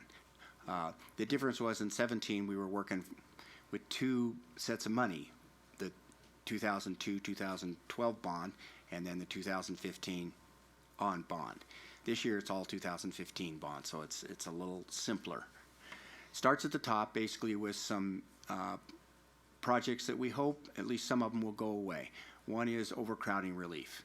As the school overcrowding management plans get developed, as you know, occasionally we have to put in some portables, we have to do some remodeling, or we have to do some money. We have to spend some money to get schools onto multi-track year-round. We have to buy them these carts that the roving teachers use. So there's some costs associated with that. Educational options is just that. There are program things that pop up that our educators need to have happen. For example, dealing with pre-K throughout the district, we're having to remodel areas. For example, over at Inspire High School, we remodeled some areas over there to be able to deal with some pre-K programs. That money's got to come from somewhere. And so those are OSP prioritized project. It's not a huge amount of funds, but at least there's something there where if they need a program accommodated somewhere that we can move and get that done for them. Then the next one is this was on there last year as well. For Trustee Ruggiero, I know this is near and dear to her heart. This is the money set aside for the Safe and Healthy Schools Commission. We put the same amount of money aside last year, so with this money here, there'll be approximately $2 million there. We've put together just in building kinds of needs. We still have like $6 million worth of needs there. And we're waiting. We're in a bit of a waiting pattern because we have, as you know, we have a consultant on board going through all of our safety and health, safety security programs. We're hoping to get some direction from them on what priorities they would like to see happen, and hope to go forward with getting some of those done. As you know, we have 24 elementary schools that still don't have a single point. We have some other issues. We have some things we like to do there, but we're waiting for their recommendations, and then we can move forward. And that's what that money is for. And you'll have that in February. Yes, ma'am. Yeah. Yeah, we're looking forward to that report and what those recommendations are. I know Chief Trevino and I have had conversations, and we'd really like to see some of these building modifications go forward. But again, there will be at least some monies there to do that. we are still working on the safety, safety projects. We're still doing the classroom locks. We're still, we got that program going. And so hopefully between now and over the next several months here, we'll be completing that just in time maybe to take on some of the things based on those recommendations. Below that is stuff that comes either through regulation or from FICUS. The first three there are regulatory: ADA, asbestos abatement, and backflow prevention. Those have been on the programs for years. I suspect that we'll be on the program for many more years. The ADA compliance comes out of the ADA transition plan that we've been working on for several years. We're pretty close to finishing phase 2 of that transition plan, which is restroom upgrades. And then after that, we've got a few other things that we need to do in the way of braille signage and some other things to get completely through the transition plan. We would love to be able to spend more money there, but as long as we're moving forward and getting something done, that's the main thing. Asbestos obviously is always an issue. Last year, we asked for monies to go out and take care of approximately 30 of the older schools where we had little pockets of asbestos left. Those were elementary schools. We're trying to get those done. We call them the islands, trying to get those out of the way so that those schools can move quickly to multi-track year-round if they need to. We still have one school, though, in particular, Veterans Memorial, that basically all the ceilings in that whole place is asbestos-containing transite material, and we'd like to remove all that in the summer of 2018. Again, backflow is backflow. That's regulatory, where we have to make sure that water systems don't backflow on themselves, and we continue with that program. Happy to say, though, that we're getting close to the end of that program. You'll see on this list that there's no underground oil storage tanks. The 2017 plan had the last of the underground oil storage tanks, so we've finally gotten through that after about 20-something years. Backflow is the same way. We're getting close to being able to finish that whole program out. And then everything else on this list is FICUS related. It's the highest priority needs in the facility condition index system for that particular shop or department. In the case of IT, IT equipment doesn't have a long life. I mean, the servers don't last forever. I mean, many of you were probably around or on the board when we did the infrastructure upgrades at Galena, McQueen, and Incline. Well, a lot of that equipment is starting to fail. And so we have to cycle back now and upgrade some of that equipment. So that's what that is. The rest of these are just the individual shops and the projects that they prioritized. I can certainly, I don't want to go through them item by item. I can certainly answer questions if you have any particular one. And then down at the very bottom is a line item for program contingency. In case we run into problems, we can go to that and try to accomplish a project or two that maybe we couldn't do without the contingency. And then the last part of this, of course, is the project administrative costs. And I think there's probably been enough discussion on that today. We have some old vehicles out there, some that are well over 300,000 miles on them that are almost to the point where we need to, as Mike says, load up the donkey. We've got, then the project management support is, and I must say to you that this is a little more than we've been averaging. We've been averaging somewhere in the neighborhood of $1.9 million a year. This is a little more than that because we're in the process right now of adding 4 more project construction managers, 3 more planning managers, a furniture warehouse individual. We've already advertised for 1 more purchasing tech for Andrea's department to deal with all these bids that we're going to be doing. And so that I had to estimate and bump that project management support up a bit. Program administration up a bit from the 1.9 to 2.5 million. The program management support is for us to be able to hire outside consultants to do some of this inspection work should we get overloaded and not have the staff to do it. There have been a few occasions in the past where we've had to do that, especially when we get into these major building programs where you need 2 project managers and 3 inspectors on a middle school site. That sometimes it's better, rather than adding those people and then having to turn them loose later, to hire outside services to do that, and that's what that is. Go ahead, Trustee Franco, I know you have a question. Appreciate the clarification on that line, the program administration one. It of course jumps out, and it's a valuable one to clarify. One question I had in terms of benchmarking, and maybe you can help with this in terms of the percentage. So for example, we see for this entire area of vehicle construction management support and program administration, 2.8 million out of a $21 million budget. That percentage, which I can't do the math really quickly, but I'm guessing somebody can help me with that, but that percentage that it represents for program administration and construction costs, those three lines right there in relation to the 21 million, what is the benchmark for other similar organizations that be doing this kind of work nationally? If we were to benchmark a percentage that we set aside and need to use for these kinds of costs, what's that benchmark look like, and how close are we to that benchmark? Well, for the district, I can't say exactly. I can state from my personal company that the benchmark for vehicles, equipment, project management, that type of stuff runs about 15%. Okay. So here, it should be somewhere in that area. I think that one other thing I want to make sure is I've had the discussion with Joe and Pete regarding added staff and looking at adding staff and how long the longevity of those staff versus maybe a consultant for a shorter period of time. All these things are being looked at, just so everybody knows that. They're not going to just go out and add 10 employees, and when this is all over in 10 years, you guys still have 10 employees running around. So these are all things that we're looking at on the committee to make sure that it makes sense. And so I just wanted to throw that in there too. And I just did the math. It is 13.5% for a. I was just about to say that. Just about to say that.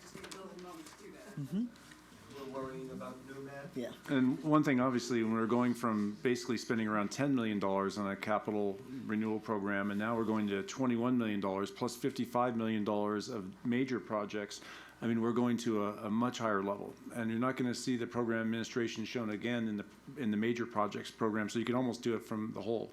The way we run it here is close as we can to like the private sector runs a business.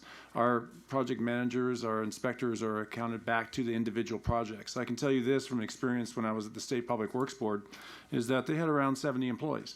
Well, then the Great Recession hit. They had to go down to 15 employees. You can only go so low, though, because you still have to have somebody who's over the top of the program. You still have to have somebody that does their inspections and abatement programs. You still have to have somebody that does the core functions. You can't go down to zero.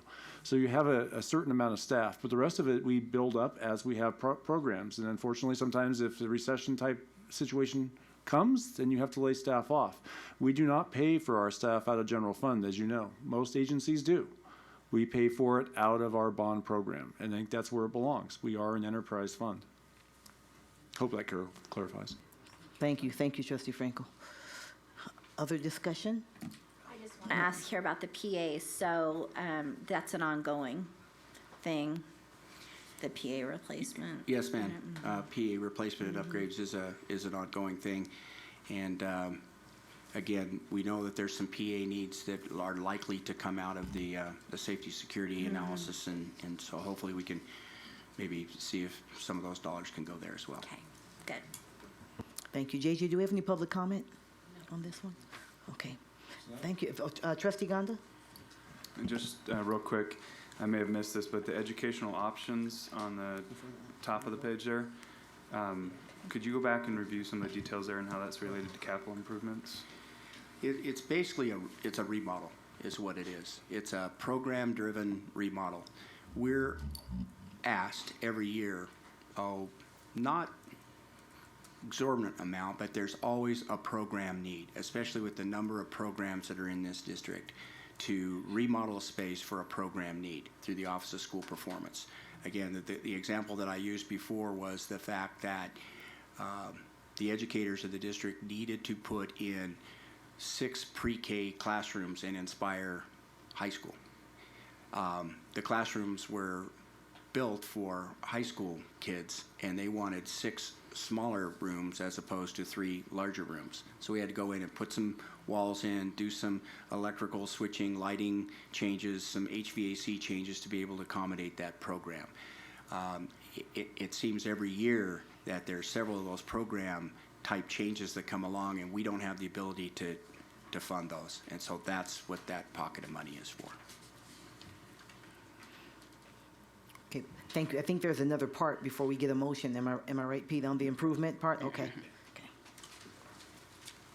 So that brings us to our major project program. Now, again, this is the building new schools, designing new schools, also our support facilities. So this is one that obviously is being funded by the new WC1, and we wouldn't be going forward with any of these except that we now have a sustainable funding source to go forward. So we're going to kind of walk you through this, and Joe can walk you through the individual items. Now, unfortunately, and I'm going to have to say that Joe and I have to kind of jump on a sword here because there's an error on this. And unfortunately, Joe and I had to tag team this error because Joe had an error in the math in the original spreadsheet, and then we found it, and then somehow I managed to get the old spreadsheet into the packet you received, so we both... So if you look at it on the numbers on the right, if you add all those up, the 23 million, 3.74 million, you go all the way down, that adds up to 55 million, all right, so that's okay. The problem is that if you go under like new elementary schools, that should have been 2.95 million, not 2.65 million. Those numbers don't add up. So the difference of $300,000 should have come out in the updated sheet that you never saw out of the land purchase. That should have been $11,360,000 instead of $11,660,000. So I apologize for that error. Like I said, we had to have error on top of error for you to actually see this, but you did. So I just wanted to make sure you're clear with that. I met with our general counsel to talk about this error, and maybe Neil, if you want to jump in on that a little bit. Well, we met and discussed it, and for open meeting law and notice purposes, it's very, very clear that it's a de minimis error, and so it's not a problem so there's no concern. I just want to clear up the record. And at our next meeting with the Capital Funding Protection Committee, I also showed it to our chairman. We'll bring that back to clarify that should have been 2.95 million, not 2.65 million, and we'll clean it up with them at our next meeting. So Joe, if you want to walk through these projects. Yeah, I made the original math error. I was a third grader in 1963, and I was dealing with new math, so apologize for that. So. Okay, we're just going to start at the top. The first one is the Damani Ranch addition construction. Just a little bit about that one really quick. That we plan to go out to bid on that in January, open bids in March, February, get the project started around the 1st of March. I reported to this board that I was in hopes that we could get some of that. I would hope all of it, but likely not. But hopefully get some of those classrooms open for the start of school, and then the balance whenever we can get them open. But we're pushing as best we can. So start of school in 2017? Yeah. Awesome. Yes, ma'am. I'm Awesome. sorry. Yeah. That's okay. Not very formal, was it? And I'll say for the record that 23 million is, I believe it's going to end up being high. And the reason I say that is because at the time we put the estimates together, we were asking folks, Chris Cobb and I were asking folks, what are we going to build? What are those additions going to look like? Are they going to be identical to what we did in North Valleys and Spanish Springs, or are they going to be something different? Nobody could really answer that question, so we went very conservative. Since then, the decision was made to basically kind of clone what we did at North Valleys and Spanish Springs, so that's much less. So we think at the end of the day, plus the fact that you have to understand that these budgets are not just construction.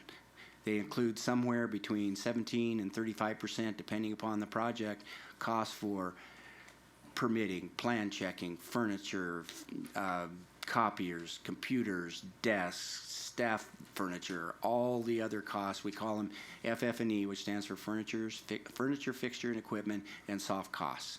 And so it includes, this is a project cost, not the construction cost. Moving on down, the next one. I'm sorry, ma'am? One question. So I just want to make sure I heard you right. We will break ground March. Yep.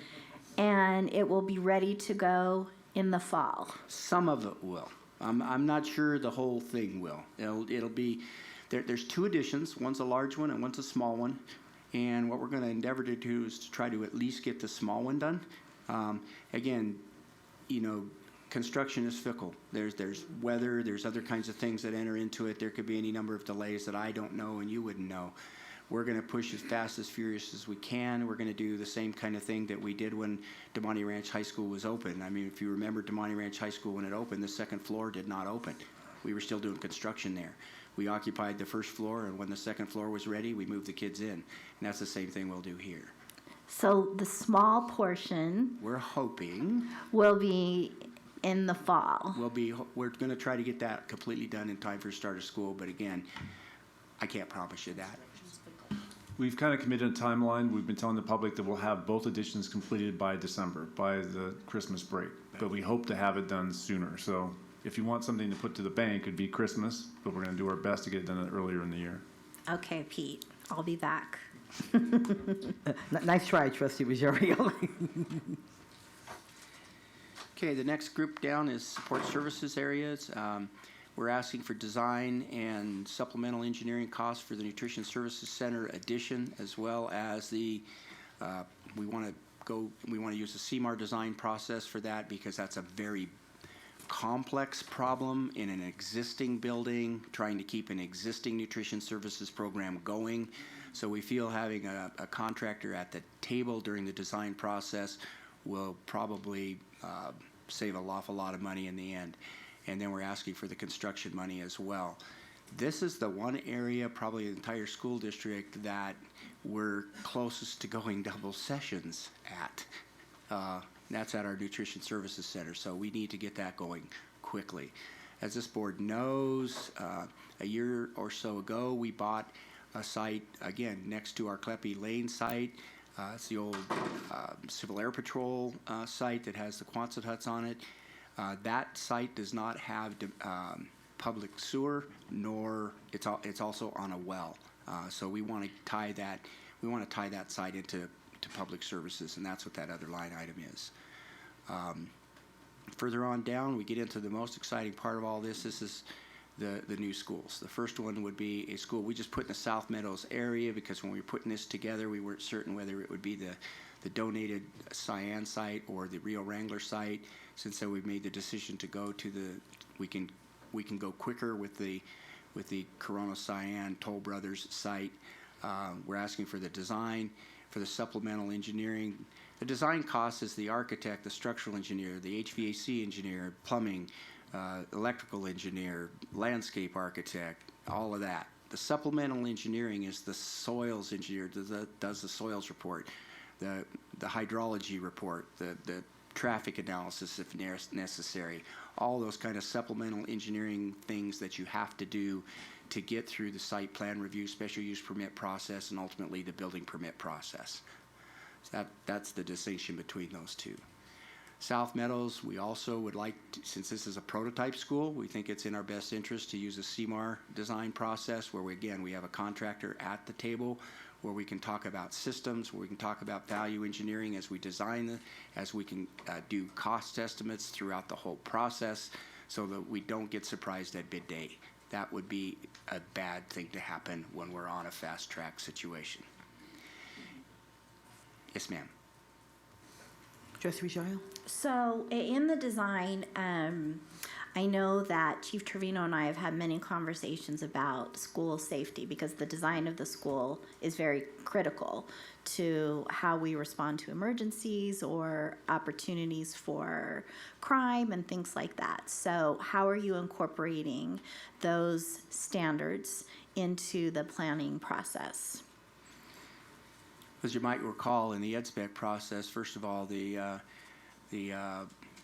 many of those standards are already alluded to in that. We hope to sit down with Chief Trevino and his staff as we go through the design process on occasion and say, here's what we're thinking about doing. Obviously, we want to get it state-of-the-art, single points, those kinds of things built in as we go and make sure they're involved in that process. We want to make sure that they're comfortable with what we're doing. Thank you. Trustee Franco? And this may be premature to ask, but I'm living down in that area, and I know the street quite well, and that intersection quite well, and the traffic down there quite well. I was just wondering about the process by which, or any potential issues that could evolve regarding the traffic and the potential needs for, because I know where that lot is, and I know, veterans and the Southeast Connectors at some point going to be opened. It's going to be, the safety issues are of concern to me, having a school in that big of an intersection, which will be a big intersection. So I guess I was wondering if you could just share some initial thoughts on how that planning process and design process is going. And I imagine that involves other players, not just our district.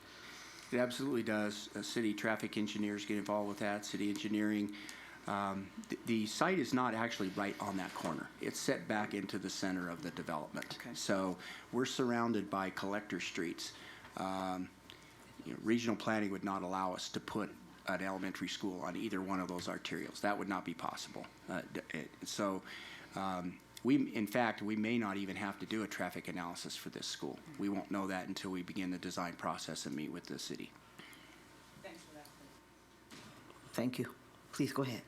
Okay, so we're going to move down to middle schools. You'll see that the categories are very much the same. Okay, I'm sorry, just Trustee Ruggiero wants to jump What's right the in. timeline for South Meadows?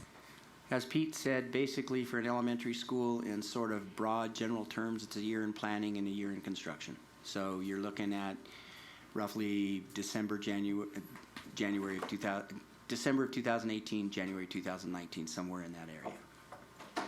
Or finished? Finished. Say that again? A year in planning. So between now and the 1st of January 2018, we've got to, get these architects going, get through all the planning pieces, get all construction documents, the construction specifications, get that all together, go through the CMAR bidding process. That's the first year. That's the planning year. Second year is construction. Okay. Thank you. You're welcome. Any other questions on the elementary school? Move to middle school. Do you have master planning? Oh, I'm sorry. We missed. Thank you. We missed master planning, as Pete alluded to in the site, in the land acquisition process. We're looking at various sites. One thing the public should know: we're not going to buy a site until we know we need a school there. We work very closely with, Truckee Meadows Regional Planning, Housing Analysis, our demographer Randy Baxley, who does a great job. We're working to try to, as best we can, kind of anticipate where we need these schools. These 3 schools we're talking about here today, we already need. We know we need them. So there's no question there. But we're not going to buy sites until we know we need a site and need a school there. And that's what we're working on now with all that land acquisition and trying to look to the future here.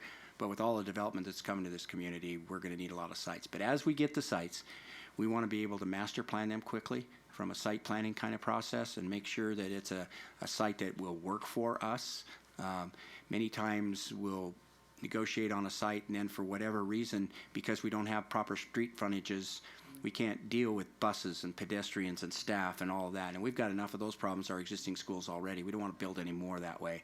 So we want to master plan these sites so that we know that they'll work good for a school. And so that's what that master planning money is at the end of elementary schools there.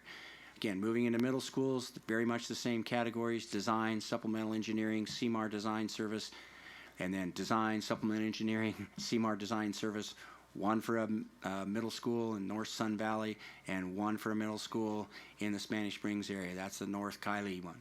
Reason we think we're working to try to, with BLM, to get that Sun Valley site over the next year while we're planning it.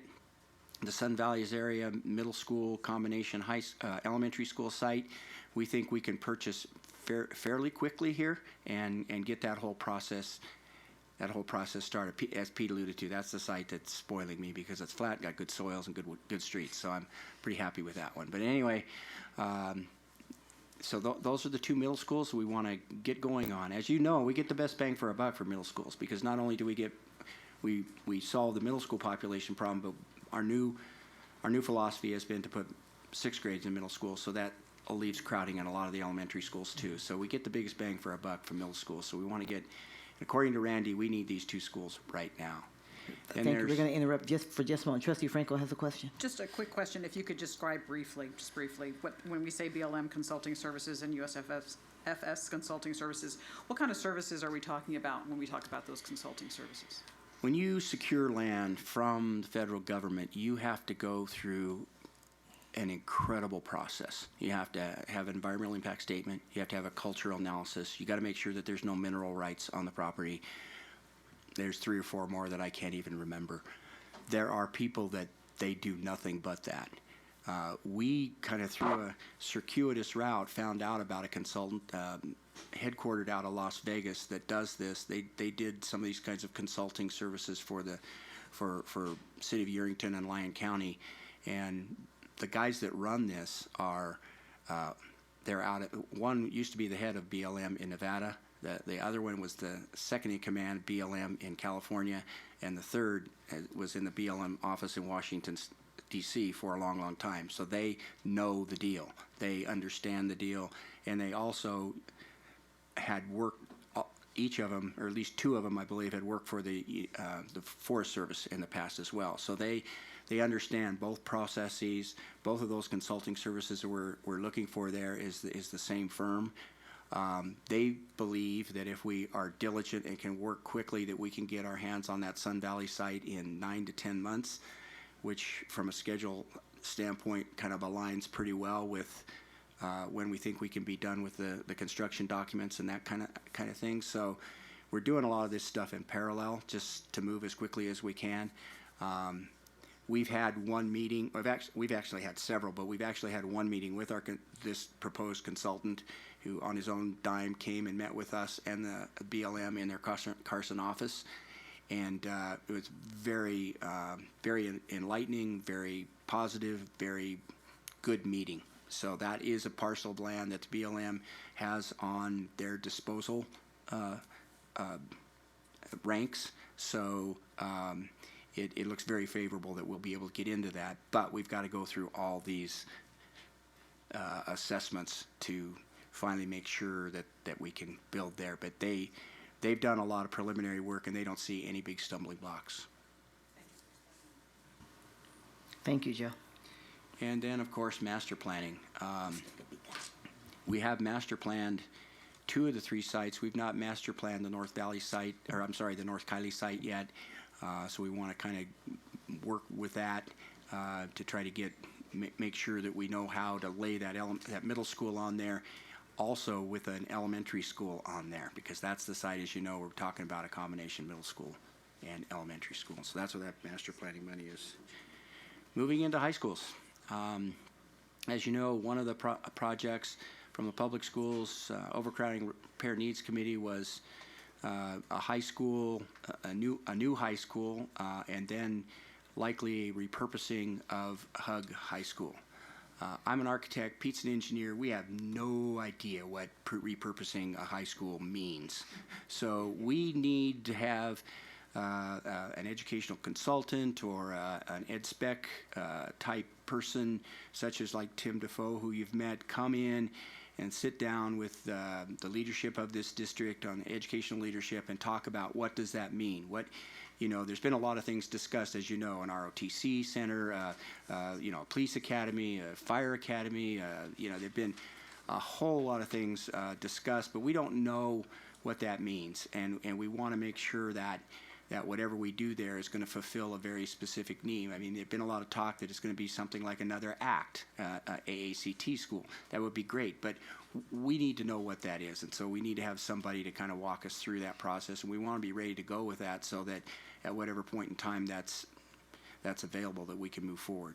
New high schools master planning. Again, Pete laid out the sites that we're looking at for high schools. Again, we need to get in there and just see how the roadways work, how we get people in and out. Master planning a high school is quite an endeavor, just because of the amount of traffic, the amount of fields, the amount of, you got to make sure that the fields are juxtaposed close to the locker rooms, which kind of drives where the gym goes, which kind of drives it. There's quite a bit to master planning a high school. And then the third one there is monies to do site space needs analysis for some of our existing schools. Classic case point is McQueen High School. We did something along these lines several years ago, and we kind of at that point sort of, in many respects, just sort of threw our hands in the air for McQueen because we couldn't figure out what to do. Since that time, we bought some property across the street. There have been some other ideas that have come forward, and it would be nice to be able to accommodate the population in McQueen High School with something other than 7 portable classroom buildings. And I don't know what that would look like. I don't know if that's filling in the donut, because as you know, McQueen's a big donut. It's got a big courtyard in the middle. I don't know if it means putting an addition out to the east on that embankment with kind of a daylight basement. I don't know what that would look like, but we need to have somebody come in and kind of look at what our options are there, look at how the ordinances have changed since we did that last analysis, and see if there's something we can do to accommodate that. And it may involve heaven forbid, it may involve some pocket rezoning to move a few kids around. I don't know, but we need to look at all of our options there and get figured out what we can do to address the needs at some of these existing high schools. Core school investment, that's another item that was on the Public Schools Overcrowding Repair Needs Committee list, and that was to do almost a similar thing to what I was talking about in just the high schools, but that would be to take the newer ed specs, the elementary ed specs, look at some of our existing inner core type schools and see how we could perhaps simply or easily either add space or retrofit space to do a number of things. Maybe eliminate some of the portables there and give them something that's more longer lasting and would do a better job. We have a lot of ideas on how we might do that, but we need to get figured out, okay, what does this school have in relationship to what's provided in the ed spec? What's it lacking? It's almost like an equity thing. What's it lacking, and how can we accommodate some of that? And so that's what that analysis would be. Whoops. I'll jump on these last two. We've already kind of talked about these. The Sparks High School properties, again, trying to acquire those so we can ultimately, in the 10-year plan out, to expand Sparks High School into a full-size comprehensive high school. And the site is acquisition and disposal. The first item you'll see is land appraisals. As we go through this process, we have to follow state law, which means we have to do appraisals on all of our properties. Again, we can't pay more than the appraised value. So that's what that item's for. The transportation center site we already discussed. Whether we use that money or not now, we'll see. But we had allocated $7 million in the plan from the Public Schools Overcrowding Repair Needs Committee for transportation expansion.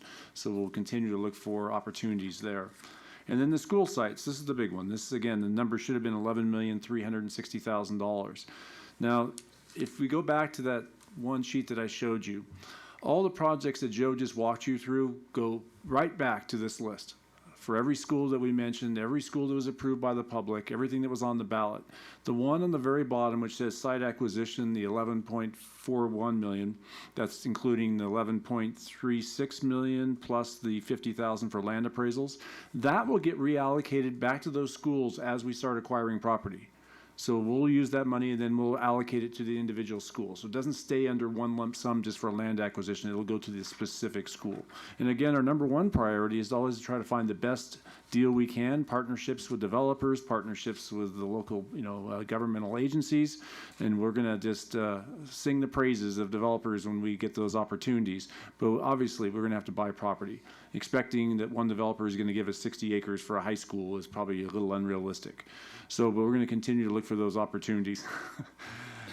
And with that, I mean, this is the list of projects. Two I'll identify again. Joe talked about the addition to Monty Ranch High School as being a construction project, the other one being nutrition services expansion. Those are the two construction projects on this list. Everything else is plan and design for those future schools. So this is all being funded out of our existing rollover property tax revenues. So as Tom Szynski has told you in the past, the sales tax revenues will start being collected in around April.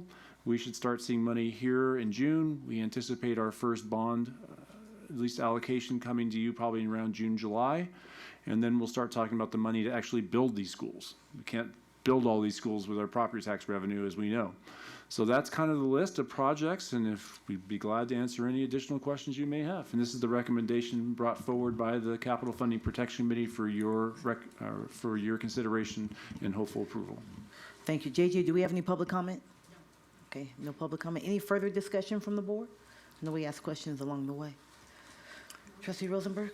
I move that the Board of Trustees accepts the recommendation of the Capital Funding Protection Committee and approves the Washoe County School District Capital Improvement Program to include the Summer 2018A Capital Renewal Program in the approximate amount of $21 million and the 2017-2018A Major Projects Program in the amount of $55 million to include projects throughout the district pursuant to the attached list of program projects and associated costs for each project. Second.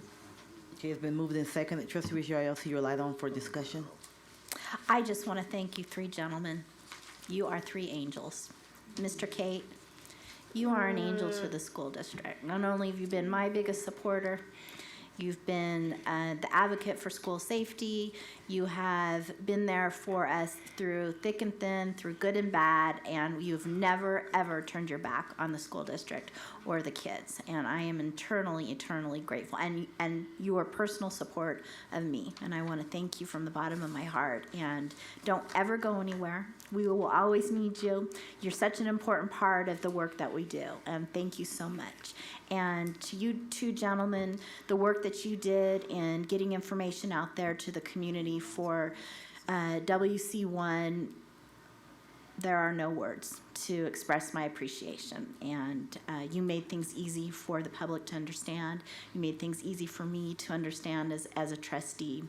And I want to thank you from the bottom of my heart. So thank you. And our children. Thank you on behalf of our children. Thank you, Trustee Ruggiero. Trustee Rosenberg? I would echo it, except to inform you and to warn you that a halo need only slip 11 inches to become a noose. Just something to keep us on the ground. Words of wisdom to live by. Thank you, Trustee Rosenberg.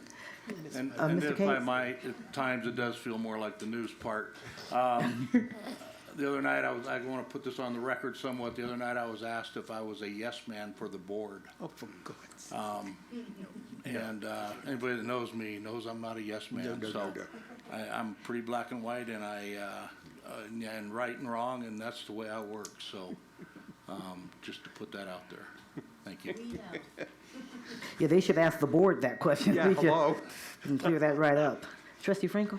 And I too want to just express my appreciation for this amount of work and look forward to hearing regular reports on the status. The other thing I'm really committed to, and I know that you all are as well, and I think I'd like to have that be an open part of our conversation and our transparency as we go forward. This is a unique and incredible moment to be able to move forward in this way. We're going to learn a lot.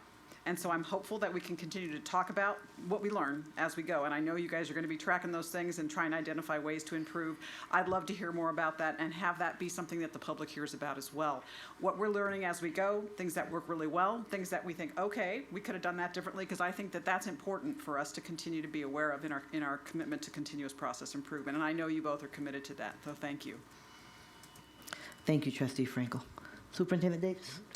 I want to thank a variety of people, the community for sure, Peace Orn, developers, the late Senator Debbie Smith, parents, students, and staff, and a special thank you to the Oversight Panel for School Facilities and the Capital Funding Protection. But a real thank you to Mike Kate. I joke about you, Mike, to Kristen, that I hear you days before I see you.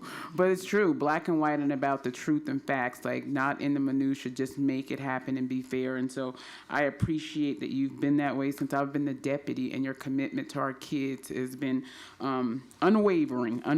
And so we appreciate that work to make sure that we are doing the right thing. A special thank you to staff. It is true, this was a special meeting, and I know some of you rearranged vacations, and though that's our job as a superintendent and the board, you did that for your families to be here today. So for all the staff members on the Pete's side of the house who did that, thank you so much. Today is an amazing day. As we talk about academic success, we get to also write a story about capital success. And nothing should be taken away from the work we're about to do for our kids. And so as we go out into the public today, we should be proud of our community. We should be proud of our relationships with our community. We should be proud about what we are about to do for kids we serve today and kids we will serve who have not even been born. So thank you for everybody that has been a part of this, and we appreciate it.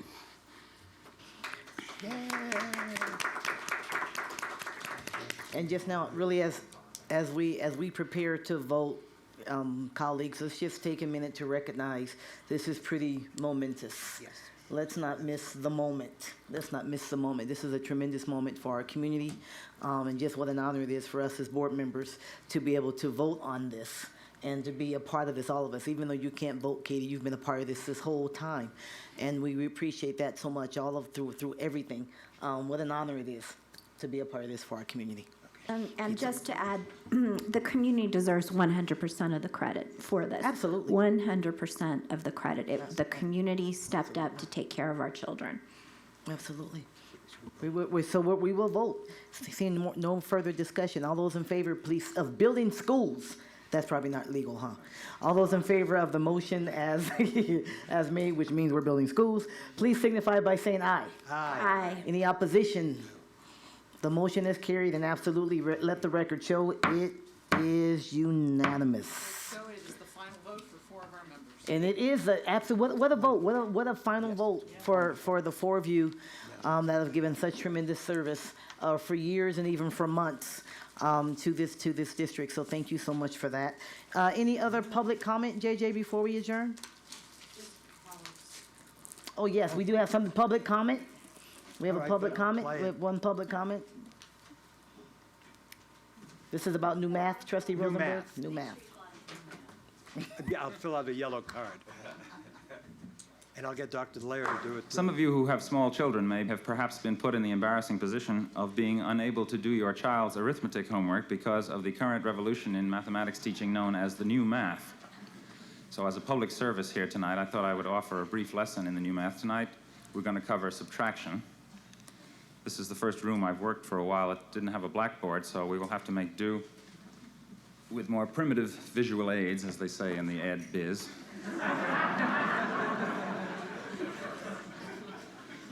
Consider the following subtraction problem, which I will put up here. 342 minus 173. Now, remember how we used to do that. 3 from 2 is 9, carry the 1, and if you're under 35 or went to a private school, you say 7 from 3 is 6, but if you're over 35 and went to a public school, you say 8 from 4 is 6. And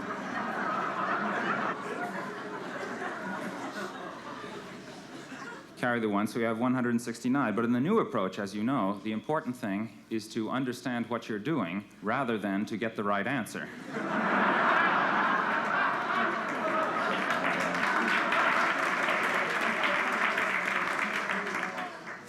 Here's how they do it now.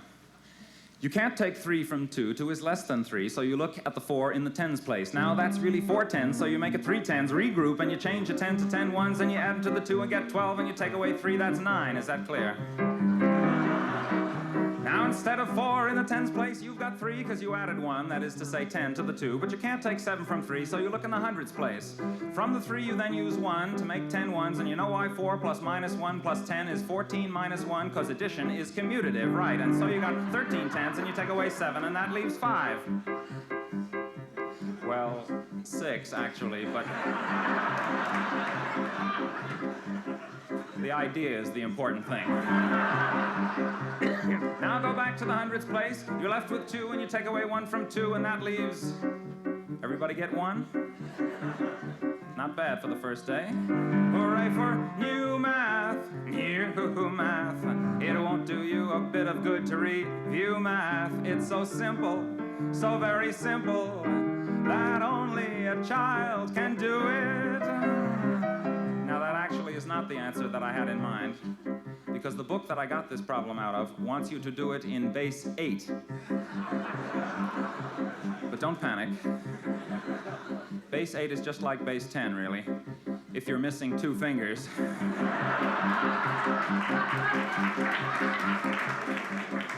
Shall we have a go at it?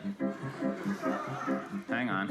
You can't take 3 from 2. 2 is less than 3, so you look at the 4 in the 8s place. Now that's really 4 8s, so you make it 3 8s, regroup, and you change an 8 to 8 ones, and you add to the 2, and you get 1 2 base 8, which is 10 base 10, and you take away 3, that's 7. Okay?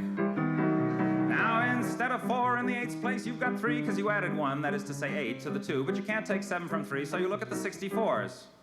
64. How did 64 get into it? I hear you cry. Well, 64 is 8 squared, don't you see? Well, you ask a silly question, you get a silly answer. From the 3, you then use 1 to make 8 ones. You add those ones to the 3, and you get 1 3 base 8, or in other words, in base 10, you have 11, and you take away 7, and 7 from 11 is 4. Now go back to the 64s. You're left with 2, and you take away 1 from 2, and that leaves... Now, let's not always see the same hands.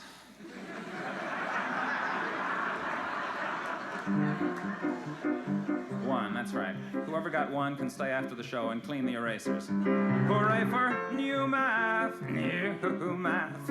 It won't do you a bit of good to review math. It's so simple, so very simple, that only a child can do it.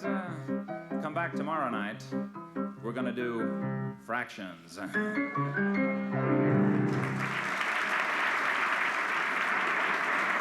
Okay, seeing no further public comment, the meeting is adjourned. Happy holidays, everybody.